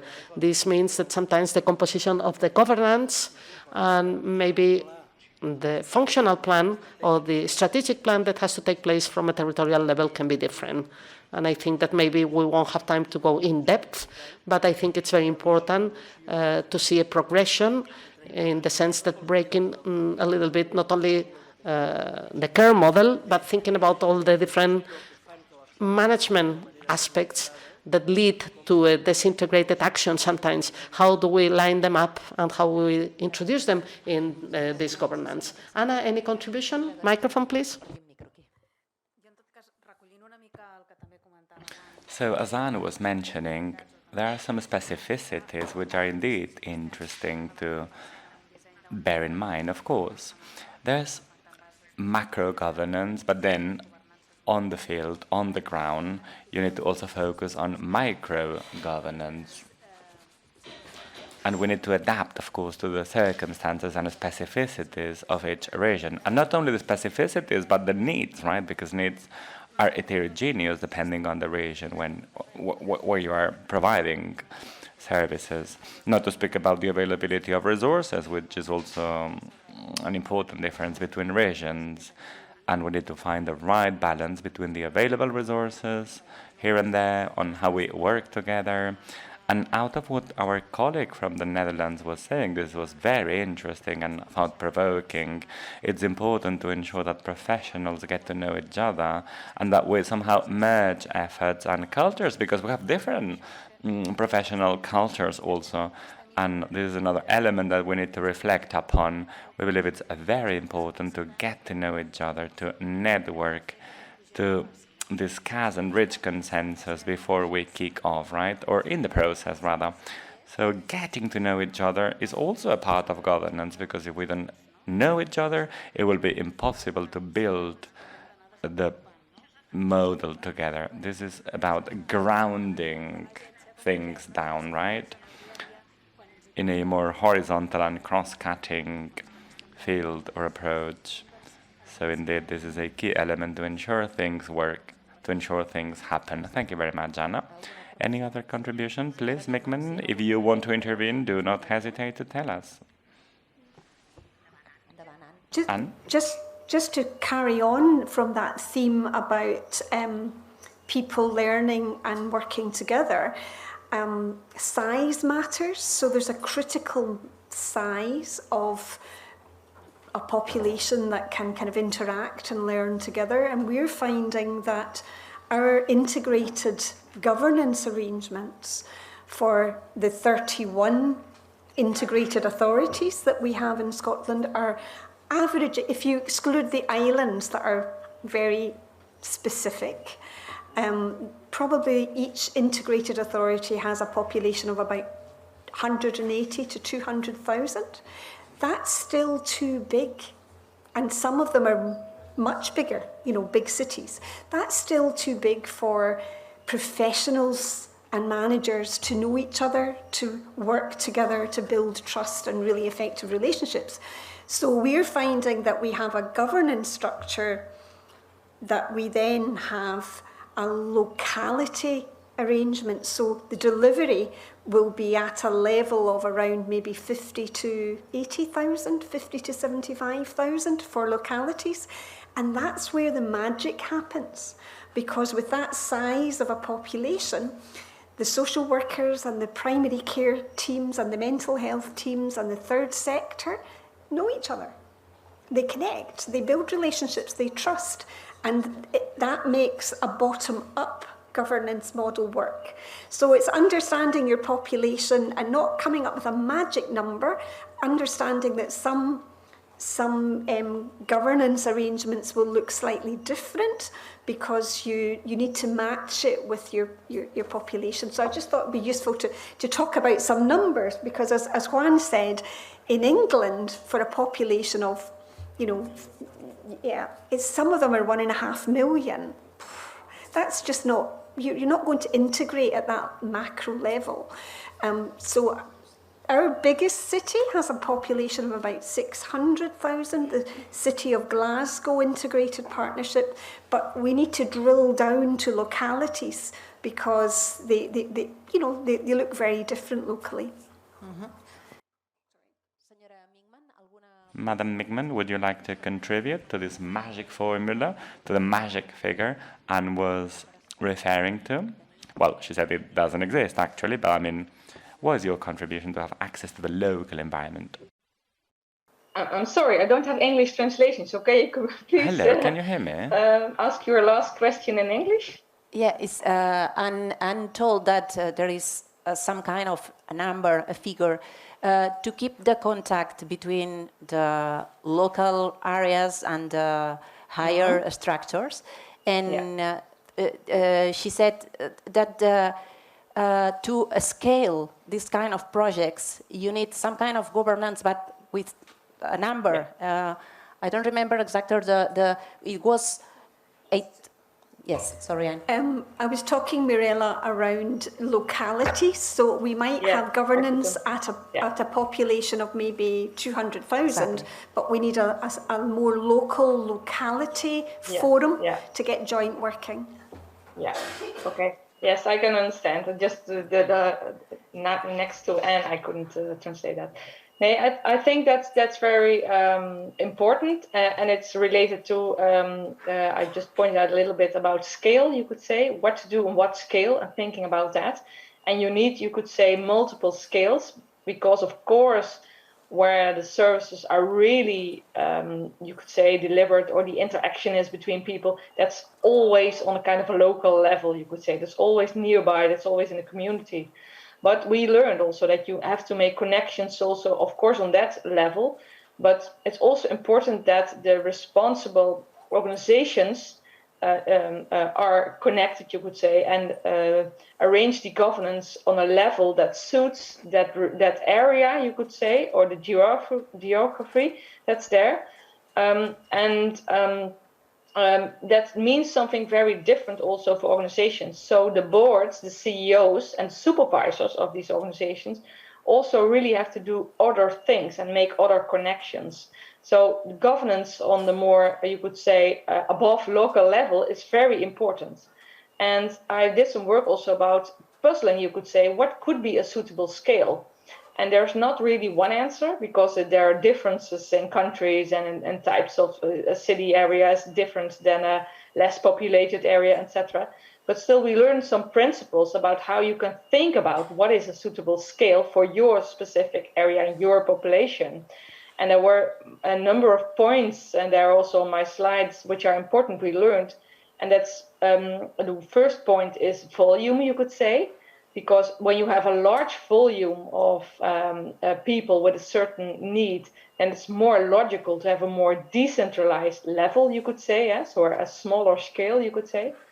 But there's also another criteria, and there are 5 or 6 criteria, is also about what is the amount where you together as collaborating partners, organization, can really be responsible for and can take responsibility for. Because if you want to organize the integrated services, then you have to make a collaborative agreement, you could say, more or less on paper or whatever, how you want to do it. But you have to be able also as leaders to take really responsibility for the area which you want to support or cover, you could say. And we also previously learned that there was a kind of you could say, a tendency also of boards of healthcare organizations that they want to get bigger and bigger and bigger. And they went so big that they had really no idea what was happening on the ground floor, you could say. So, and especially when you want to make services that suit the needs of people, you build connections, you build more strong processes, then you have to be able to really have a shared responsibility together in a certain area. And so you can't really define how much, how big that is. That can be smaller, that can be bigger. But that's also another important criteria, I think. And there are multiple of that criteria. And we worked on that also in the discussion with certain regions or areas when they want to set up a collaboration, just to discuss with them. Is it clear what you're working on? What's the area? Is it also suitable by the task that you have? Can you do it? How do you deal with scarcity in that kind of area? For instance, if you have a certain services that's really wanted, but you don't have enough services to deliver. So these kind of criteria, I think, are very important. And you have a kind of I could say multiple layers and scale where, of course, on the local level, teams have to know each other and professionals and interact with citizens and with patients, etc. But also on the level above that, there has to be really a movement between also boards that they come from a more vertical steering also and managing their own organization towards having a collaborative approach, having a network governance in a certain area. And that's really different ways also of supervision, of accountability, and all that kind of mechanisms. Thank you, Mirella. Thank you very much indeed. Unless there is any other comment from the panel members, we'll open now the Q&A session. We have a wireless microphone. There's a question here. Please introduce yourself and inform us about the entity you represent, unless you don't want to say it. This is just to know who you are, but you don't have to. Can I speak anonymously? I'm a spy. I don't want to introduce well, let me raise a controversial element. I'm here to be controversial. My name is Marcel Juan, and I am the president of the organization to support the end-of-life, hospice.cat. Hospice.cat, no, it's for cat the pet, no, that someone called me for the cat, and no, it's from Catalonia. Endavant, Mercè. No, I find some people call us, you get cats? No, cats no, it's Catalonia. Això per fer servir un anglicisme. Bueno, jo vull... és un àmbit que crec que respon o que dona resposta una mica al que avui s'està parlant. I believe, well, raising the topics we're dealing with today is an example of how we're working in our community. I'm a nurse by training, and I'm also an anthropologist. And as an anthropologist, I have been studying the Catalan community of hospices, which are almost inexistent. Scotland without Marie Curie Association. Mercè, et voldria demanar si pots O formular... parla una cosa o parla l'altra, Pregunta no? en català perquè ella rep la traducció i potser hi ha persones a la sala que no entendrien la pregunta, si no et sap greu. No pateixis, no, t'ho agraeixo, t'agraeixo l'esforç. Please speak in one language or another, Spanish, Catalan, or English. So, Anne, I was asking, could you imagine that the organization Marie Curie didn't exist in Scotland, it would be unimaginable, or the entities in which the Marie Curie Foundation supports. Well, this is the case in Catalonia. What we know is that we are all going to die, there is no doubt about this, and there should be governance on this end-of-life period. And I believe there should be a governance model to work on the end-of-life period. And we lack it here, we don't have it. Here death is medicalized, so we have what we call chronic patients, fragile patients, and we keep developing services and services, but there is a clear lack of big picture. There is no such thing as a holistic approach. Now, regarding dependency, we have 4 different professionals and 3 institutions if you want to be recognized a dependency grant. So there are different items and elements that make things a big burden, not to speak about the administrative burden or the duplicities that take place. And this is the case in Barcelona. Let me not get started regarding the rest of Catalonia. But there is no such thing as a holistic approach. And Anne referred to a very important element, which is, what about the community? Here, in 2019, we celebrated an agora between DMD and other organizations, and we invited different social entities because we wanted to make sure that the community was represented. And the forum was a big mess. Everyone was right, everyone wanted to, be right, no discussion, the spiritual ones, the medical ones. The end of life is multidisciplinary, and the same applies to supporting people at the end of life process. And, the community is not being listened to. People at the end of life want to be in a nice, cozy environment, if possible at home. Of course, it's a very fragile period. But there's a clear lack of active listening. For me, it's not enough to say, well, we have invited 10 people at the Death Observatory. No, this is not enough. There is a clear gap. There is a clear lack of active listening. The community is not being listened.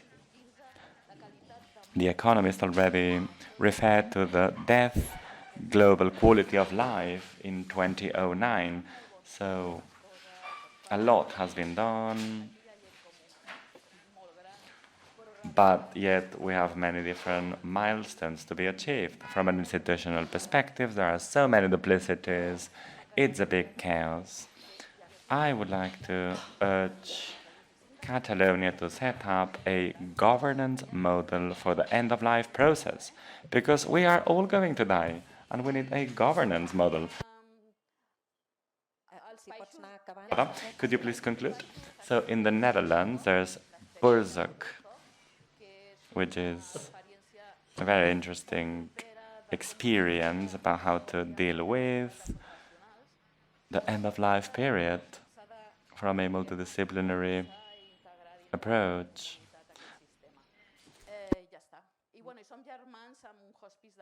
We are partners with Hospice in Leiden, by the way. Thank you very much. Thank you very much. Thank you. Very well, Mercè. Anybody would like to answer to what Mercè was saying, end of life? And she was claiming governance of working together towards the end of life. Mr. Cotel, yes, please go ahead. Thank you very much. And thank you for speaking up. We'll try to provide some answers to your question, or maybe some reflections about what you were saying. I made a very brief presentation, and I will leave you the presentation later because it contains some details related to the subjects we're dealing with. And one of the lines that we've been working on, we have several lines. One is the residential scope, another one is attention at home, also when there are some complex problems, and we're also working in a line of information systems, providing system to the integrated care from a territorial perspective. It's very important to understand this. As for the question you are asking, it is true that we are working, and in fact, We're both leaders in integrated care systems at home. You can take a look at the documentation we have at our webpage. And the idea is that we can incorporate not only specific services for this type of people, but also to deploy a comprehensive care system from a territorial perspective, person-centered. In a way, this governance has to exist, this collaborative work has to exist. Maybe we have many good services from a specific perspective, but if they services don't speak among themselves in a collaborative way, this will not move forward. And then I think it's also important, another element that maybe has not come up in our previous presentations, is how do we see the experience of these people? How do we gather the voice of these people in the co-construction and co-creation of this model? For example, from the level of participation, we can articulate the participation of people in a way that we can incorporate their voices when it comes to building the model. I think it's important when we are defining a model, we can sit at the table a representative of the citizens, a representative of these residents, so they can contribute with their experiences and with several elements. So this is one kind of solution. There is no other way but from an interdepartmental perspective or territorial perspective to sit at the same table, actors, agents, and try to work in a more coordinated way, in the sense of recognizing that a service has limits in itself. I could be a member of a primary health team and be very competent as a nurse, but my capacity to pay attention to that person is limited. If she or he needs a social service, another type of service, all I can do is to coordinate with another professional and try for conditions of this collaborative work to happen. There is no other way to do it.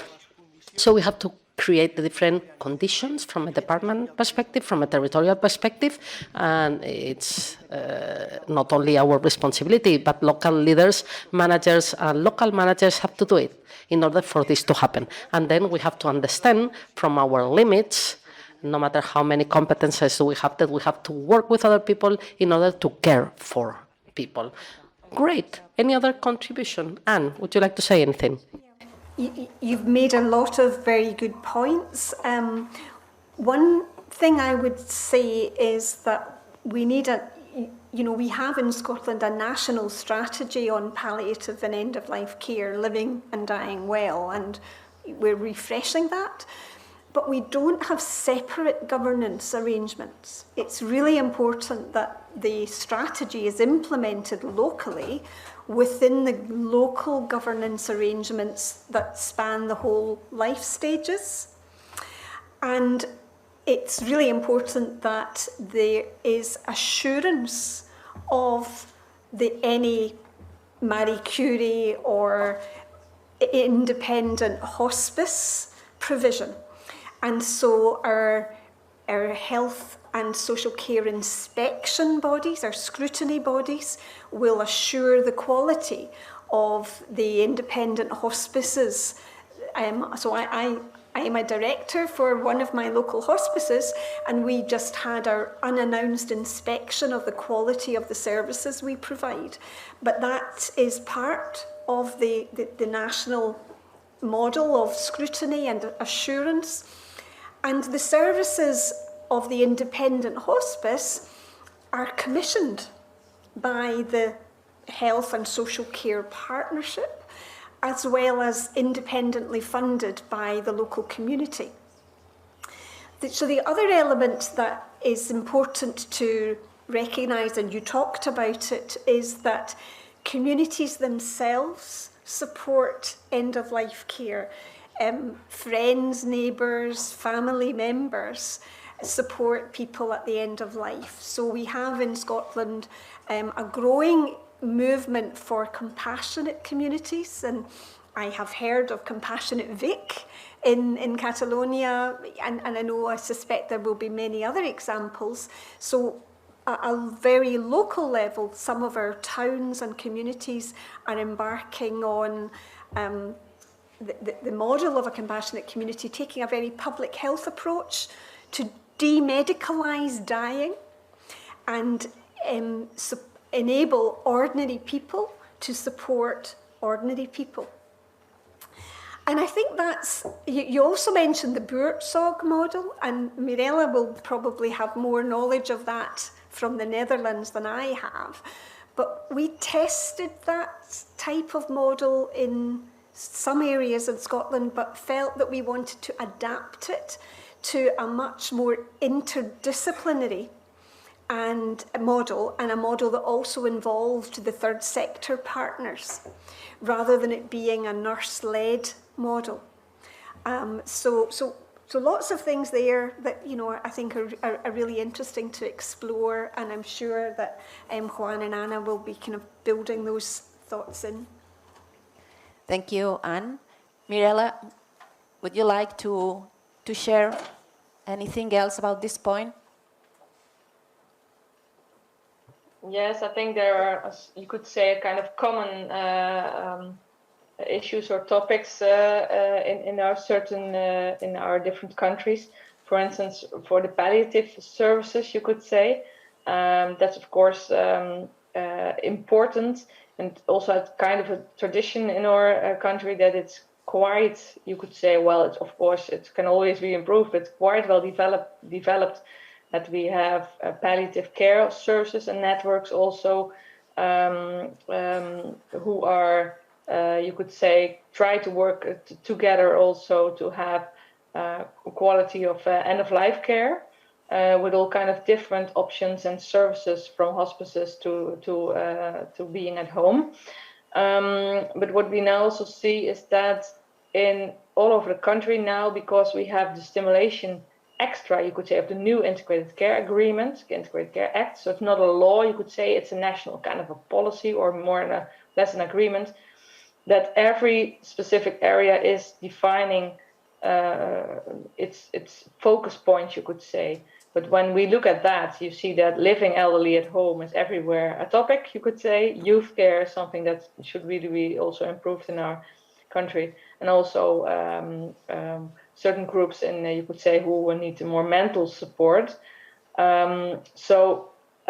These kind of, you could say, topics are now being picked up with all kind of regional plans to really work on that, and it will be more facilitated also with money, with transformation money, I would say.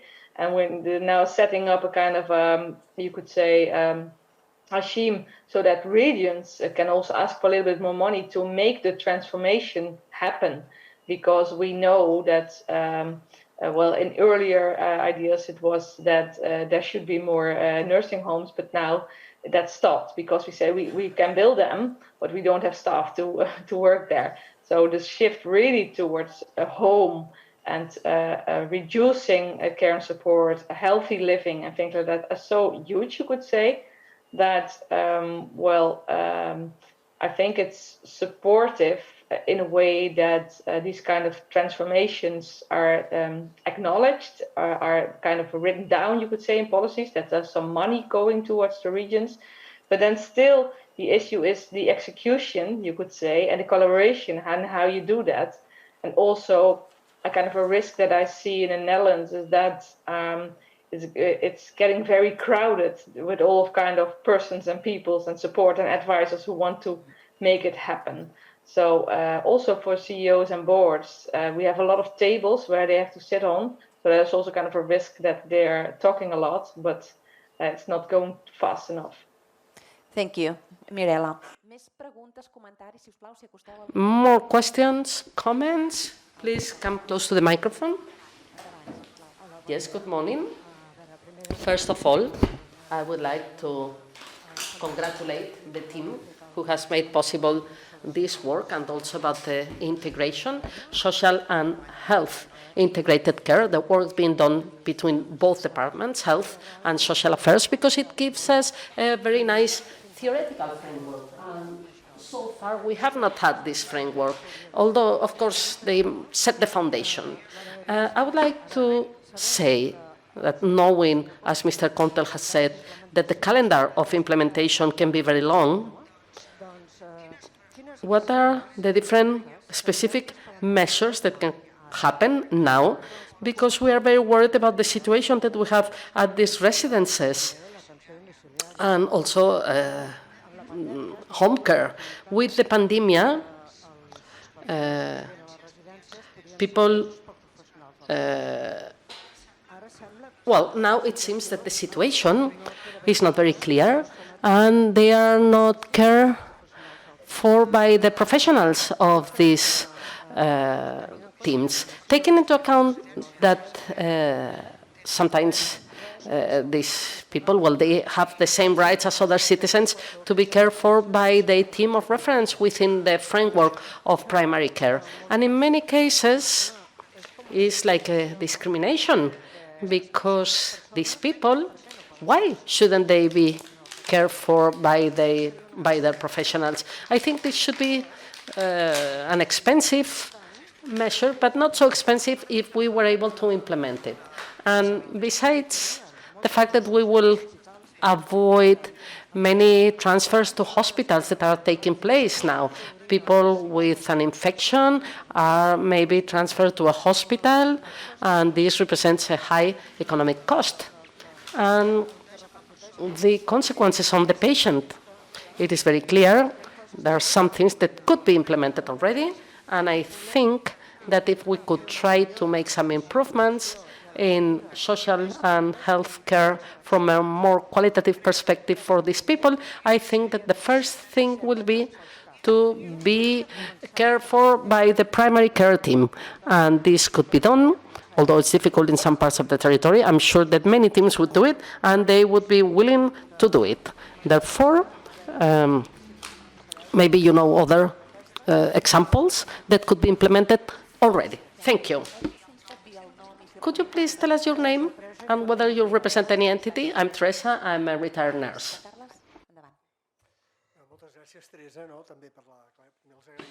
Thank you very much, Teresa, for your remarks and for your question.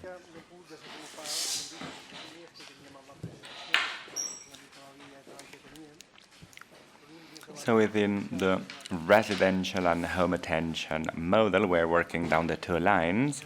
So when it comes to the residential model, we're reinforcing the primary and health attention first level, and we want to reinforce the home services.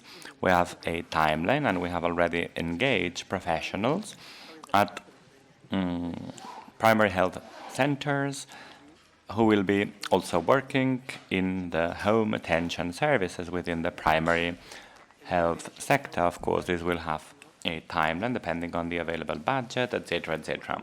Now, when it comes to nursing services, some regions are more advanced than others, and we are also working to implement primary health care nurses that provide home attention services. We have a first deployment. Some areas are very well developed, such as the southern metropolitan area and the Girona area, and they are working on a basis of collaboration.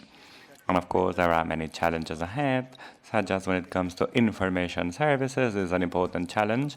Now we have our own information database, but we need an integrated information database in order to have access to the health records, etc. So in order to avoid a double register, we need to ensure interoperability, and this comes hand in hand with important legal challenges, not only here, but everywhere. Within what we call home services, of course, we need to reinforce home care services. As we move forward, we need to implement a positive discrimination approach, and even if the services increase, we need to work from a territorial perspective to ensure the integration of the service.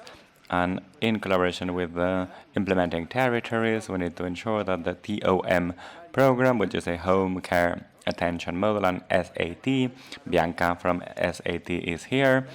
So we're working down this line in the Barcelona area with the project of the super islands here in Barcelona. And well, little by little, this is becoming a reality. I know it's very slow, but this is what I can answer. Of course, recently someone who came from the UK told us that they have been down this line for 25 years, and they are not over yet. So it really depends on the budget, and again, we'll have to work very actively in these logics. I would like to say that hopefully, and as Giancarlo said, hopefully thanks to this increase in the budget, little by little we'll be able to reinforce these home care services. But of course, it's a process. It's not an automatic process. Now in residential centers, there are doctors, and they play a role in residential centers. So there's a model behind, right? And we need to ensure that we improve the model, and we're working down this line, and well, we need to get hands-on. We are doing it, but we need to keep working. Before we said that when it comes to home care services, we need to partner with social workers, not to speak about residential centers. It's exactly the same, right? Residential centers are homes also. So we need to agree. We need to ensure that our collaboration is as efficient as possible.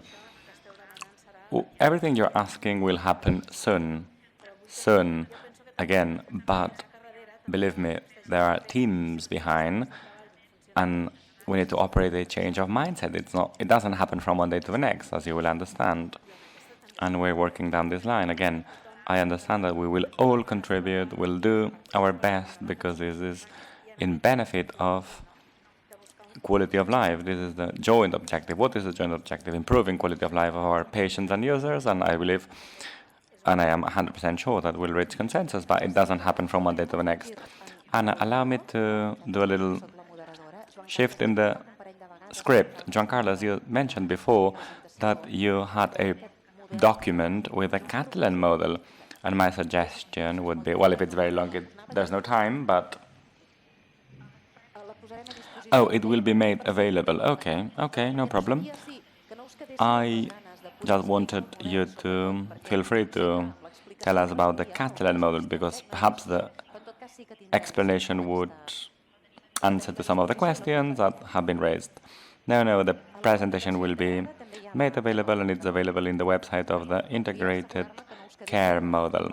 Okay, I just wanted to make sure that you felt free to... Okay, let's go back to the Q&A. There's another question here. Please, microphone here. Would you like to please, go ahead. Yeah. Yes, please. So I'd like to introduce another important building block, and that is how hospitals behave. We've had a lot of conversation about community response, and that's, we want care to be at home and closer to home, but hospitals need to contribute to that. And I'm looking at my friend Albert from Hospital Clinic in Barcelona. And what we do in hospitals influences how people recover. So preventing deconditioning in hospital specialists working with primary care and with community services is really important, because the point you made about people with complex needs at home and in care homes and residential homes, they need geriatrician expertise. They need specialists in care of older people to come to them, to stop them having to come to hospital. So I just wanted to raise that point, and it's something we're really reflecting on in Scotland, because at the moment our integrated joint boards, our integrated authorities, do have a commissioning influence over what happens in hospital, so can influence the unscheduled, the emergency care for older people in hospital. And that helps, create that interface, that intermediate care of reablement and recovery after illness. We have some new legislation at the moment looking to develop a national care service, which at the moment is not clearly defined. So one of my concerns about that is, let's make sure that we don't create a national care service and community boards that are disconnected from hospitals, because I think that would be a huge threat. Sorry. A good point. Thank you, Anne. Thank you very much, Anne. Very interesting point. Let's now hear the question here. Thank you. Please go ahead. Hello and good morning. I would like to share. Well, before you were discussing about how to improve processes, how to ground processes at a regional level, etc. My experience as a social worker, I've been working in the primary health care system for quite a long time, and now I cooperate with third sector entities in the field of health, aging, disabilities, etc. And recently I participated in a training, in a vocational training course on aging and disabilities. And I don't like labeling people, but let's say there are vulnerable populations, okay. But I was very surprised about some of the research that I found while preparing the training session. In some research, there's a reference to premature aging amongst people with disabilities, and I discovered the existence of 3 articles on the field. I'm no expert in disabilities, but in the framework of this training, I read them, and it's very interesting what I heard in this training, which is that sometimes the specificities of some vulnerable groups are not taken into account, and this applies also to people with chronic health conditions, migrant workers, people with disabilities, or people with mental health problems, which sometimes experience acute neurologic problems that are not dealt with and are never admitted in a residential center. They cannot be at home, so they are left behind. As professionals, we are first responders. We're in the first line, and we sometimes open silly discussions about whether this is health, this is social, etc. I have been 20 years in a primary health center, and we have some very complex patients, and the response we offer to complex situations are sometimes too simple. Of course, as professionals cannot adapt to any circumstances, we lack resources, but I believe we lack an approach based on chronic patients also. So people with, I don't know, oncologic problems and a disability and a mental health problem. There is no such thing as an approach for complex situations like the one I defined.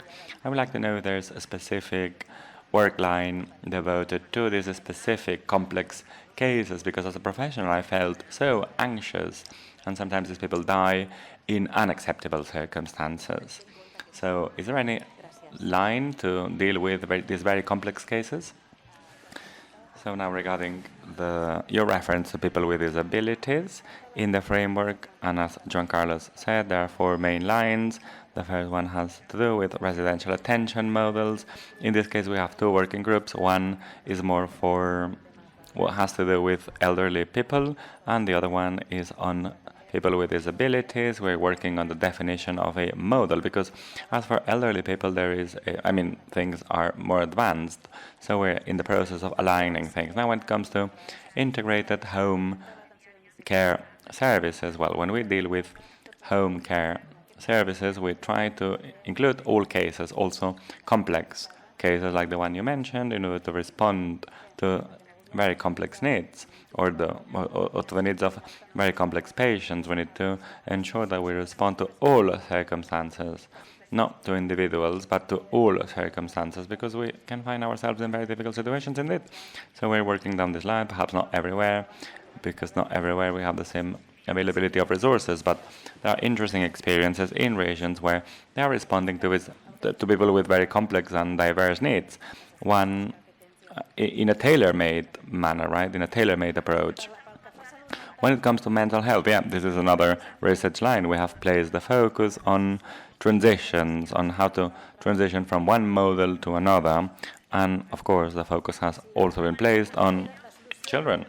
So we don't have a magic bar, but we're working to reshape the model, and we're trying to find answers to complex question marks. So little by little, one day after another. I've been in the field for years now, and in this, we hope we are going to be able to implement many more actions in the next 3 years. Now, when it comes to complexity, indeed, the same applies. There are some opportunities. In the last years, social services has come up with a conceptual map of complexity that will contribute easing things. Many territorial services are working to identify social complexity scenarios, and one of the messages that we are conveying is the following for those who have a recurrent complexity scenario, because sometimes from health departments we think about clinical complexity, but if we have patients with social complexity, health complexity, in a complex system, of course, we need to ensure that they benefit from what we call the case debate. It is also true, and let me go back to what I mentioned earlier, that we need to move forward in ensuring that, I don't know, for example, when we launch a public tender, it takes forever, and it's a very top-down approach, and the company that is hired ends up having a far too important role, whereas it should be us who defines the services that we need, right?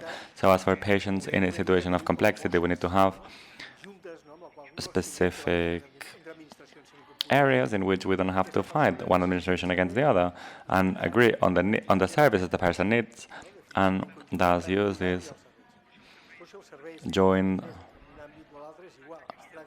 approach. And of course, we need to ensure that we place the people at the center. Some countries are doing it, and we are running late, but the first steps that the agency would implement would go down this line, and we would focus very much on this double complexity approach that you mentioned. And would you like to add anything else? So I think when I look at what Catalonia has done with the chronic care strategy and their understanding of complexity, I think it's very inspiring. And tomorrow I'm looking forward to visiting colleagues in Catalonia who are working at a primary care level, identifying their complex patients and working together to deliver proactive anticipatory care. So it's a model we're trying to deliver in Scotland. I think there's great potential to learn together as we move forward. I think one thing that we have in Scotland that you might have an equivalent of, I'm not sure, is something we call our deep end practices. Family health practices that are working at the deep end, drowning in deprivation, socioeconomic deprivation. And they have come together as a learning community to understand what works, particularly for people with very complex life circumstances, alcohol, addictions, mental health problems.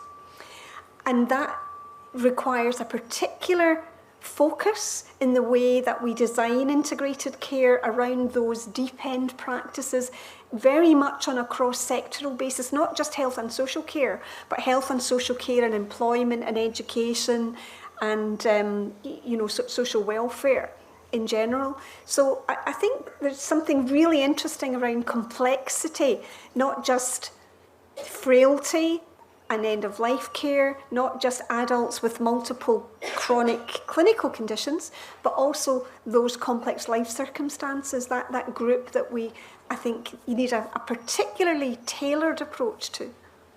Thank you, Anne. Mirella, would you like to add anything else concerning these issues? Yes, at a certain point, I would like to stress the role maybe also of data. I'm not sure if we talked already about that. What I see more now is that to define the needs of people, you could say, and also the different groups which are living in a certain area, we now more and more try to also use all kind of data and statistics also. That's, of course, one source. And, of course, you also have to really know the needs as a basis for transformation your services. You should ask what people think is important. But on the other hand, we also have quite a lot of data from healthcare, but also from more generic, you could say, databases. And I was 2 days ago, I was in a certain area here, and they had really impressive analysis about all kind of data. So where are people living? What kind of houses do they have? What kind of social income do they have? Education and things like that. And the combination of data also combined with the use of certain, you could say, sources it's very interesting because it's learning also about, well, who's living where, what kind of, you could say, emphasis are important. So we're also more and more trying also to capture, besides looking at the use, you could say, of healthcare or the delivered healthcare, more about what are the needs of people, and then what are specific, you could say, groups. And also how can data support us to understand what's happening and also follow over time what kind of movement we see. Thank you, Mirela. ¿Alguna aportació? Any other contribution from your side in the field of data? Indeed. In the presentation that we'll be sharing with you, and regarding what Mirela mentioned, we are working to merge social and health data, and the outcomes are amazing. We have used the mobility database from the health department, and we've crossed this database with the dependency database, and it's very interesting how you come up with tailor-made, with much more specific statistics. You will see this in the presentation that will be made available. You will see the health burden and the disease burden by areas, by social categories, etc. And this also allows you to define indicators and to set up a service planning mechanism. So what Mirela said is a key element. When we think about information sharing, we oftentimes limit ourselves to sharing professional information when in fact it's not the case. We really have to share data about patients and users. Thank you very much. The director would like to contribute, please. Could we have the mic for the director? We have two more questions. We'll have to be extremely brief because we're running out of time. Please go ahead. Yes, I will be very brief. Now, regarding what Anne mentioned, deep practices, I really liked this concept. I really liked the use of this concept. I really think it reflects what is being done with complex patients. Now, beyond the specific experience of chronic complex patients, there's a very interesting experience that has been now set up here in Catalonia a year ago, not even a year ago, speaking about the timeline, right? So the lead teams, so to speak, which are teams oriented to young people with a high degree of complexity, mental health problems, as well as employment complexity, difficult relationship with legal system, etc. It's a very interesting practice. It's already giving some positive outcomes, and it's a good practice. And then there's another program which is also to support high complexity youth. Many of them are non-accompanied minors, and this is again about the scheme that we mentioned before, right? Going beyond the social and health care systems and focusing also in the education and the justice system. Let me also underline the work that is done here in Catalonia, which is also important. Now, regarding the data that Joan Carlos raised and the crossed databases, there are many interesting experiences. As professionals are also pushing forward important best practices, and when we compare integrated home attention systems between territories, we come to the conclusion that in areas where it's being implemented, there's 20% less probability of being admitted into a residential center amongst elderly people, and this is a reality now here in Catalonia. So perhaps we have now to identify best practices and make them available to as many stakeholders as possible. But I would like to underscore and thank the professionals who are doing an excellent job, because the outcomes are just amazing. Thank you very much, Aina. Let's hear the two questions. It has to be extremely brief because we're out of time. We don't want to steal any more of your time, actually. Thank you very much. My name is Gloria Fabrega, and I work in the Astra Foundation. We work with patients with mental disabilities and mental problems. My question is to the three countries, to the three European countries. I'm sorry, you asked to be brief, but I want to hear about them. So when it comes to the planning and the implementation of the agency here in Catalonia, to what extent do you think that the review of the portfolio of services is a priority? Is it a very top priority or not? What I imagine is that integrated agency here in Catalonia will have to set up new procedures new procedures in order to promote networking between social and health services. My question is, should there be, before, an analysis about the portfolio of services that are being implemented here in Catalonia in order to perhaps redefine them and perhaps come up with new services or to adapt the services that are being supplied to new realities, or perhaps some of the services have to be just eradicated and have to become different services on the basis of this new community model. So the question to a scholar in the Netherlands has to do with the following. Before you did set up your plans, your action plans of integrated care, did you carry out this reflection about the previous services, the services that you were implementing in the countries before? Thank you very much. Anne, would you like to go first? Okay. So in my presentation, which you will get, I've set out the sort of timeline. So we did a lot of reflection before the legislation in 2014 around what was good and what could be done differently. Once the legislation was enacted, then that then allowed the local redesign, and as you described, some services needed to change, needed to evolve, improve, or stop, because we wanted to try and overcome duplication of services to become more efficient and reduce any gaps. Thank you. Tenim 2 minuts. Alguna aportació des de Catalunya? So, Gloria, and to the rest of you, as you know, the social services portfolio has been under review for quite a long time, and the process is going to start as soon as possible. And again, yeah, we're going to redefine the services and readapt them. For example, in residential centers, we have to include services to deal with disabilities. So we'll see what's the impact of this new approach to the existing portfolio, the social portfolio services. And in the near future, perhaps we'll define the agency's own services portfolio, but this has not been consolidated yet. It's work in progress. But as you said, of course, there will be a review of the services portfolio, and this might have an impact on one portfolio or the other, or probably both, or perhaps the resurgence of a new services portfolio. Mirella, we have got just 1 minute. Would you like to share with us your approach? Did you check your services before to create the agency? Or? Okay. Well, from my point of view, I think that's very wise to do so, just to see what's the need, you could say, and what's now being offered, because I think there will be a gap, and there might be a needed transformation. We in the Netherlands also have kind of a huge transformation towards delivering service and care at home, in the home environment, and renewing the types of home environments, you could say, for people.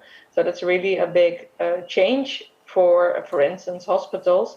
One of the large hospitals just launched a news item that they will, in 2 years or something, do all the short visits, you could say, or the controls of patients at home in a home setting, digitally supported. And also we won't build or facilitate new residential care for elder people. Everything is focusing on supporting communities and staying people living at home in a supported way.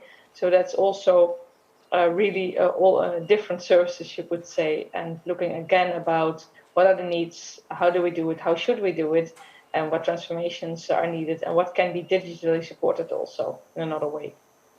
Thank you, Mirella. Ho deixem aquí, recullo algunes idees, n'han sortit moltes.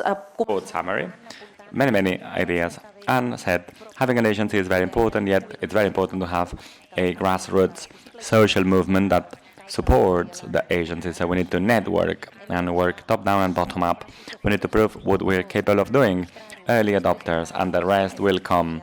This is the strategy that Anne recommended. Annabella said, we have made the most of all the previous experiences, so we are not starting from scratch. So we're going to be building the agency on the basis of the lessons learned in the past. And the participatory process has been very successful, and it started only 1 year ago, so quite recently. Juan Carlos Contel said that we are working and we are determined to have the agency in place in due time, as soon as possible, and he also told us that there is collaboration between the different relevant stakeholders. So we are networking, which is the perfect model to develop the agency and implement it. And Madam Migment referred to key ingredients to bear in mind when it comes to setting up an agency, working on the basis of a model based on municipalities. Integrating networks is key, otherwise it will not work. She pointed at different governance models, and she said also that, well, this has been identified by you all, identifying what is the best possible model. And then there's another question that has been raised, such as how to scale up, how to redimension, how to be in touch, how to be realistic considering the lack of financial resources. There has been a reference to a dilemma between decision-making processes in integrated care models. This is again related to governance, and it has been said that we need to build up things on the basis of joint values based on trust and awareness raising. Anna said we don't have a magic bar, but we're working down this line, so we can leave it here. Once again, thank you very much on behalf of the Taula del Tercer Sector DIPLOCAT, the Faculty of Social Work of the Fundació Pere Tarrés University Ramon Llull. Thank you very much. Thanks a million to all the speakers. Thanks to all of you following us online and here in the room. And if there are pending questions, do not hesitate to send them through any channel, Twitter, DIPLOCAT, or to the board, to the Taula. So send us an email and we'll make sure all questions are answered. Now, we invite you to a short coffee break in the patio, in the ground floor. You'll have time to share more opinions and point of views. And if you have enrolled to the bilateral meetings, please be on time, 12:15, rooms 22 and 23, because the speakers have to leave. So please, 12:15 in order to interact with whom you like. Thank you.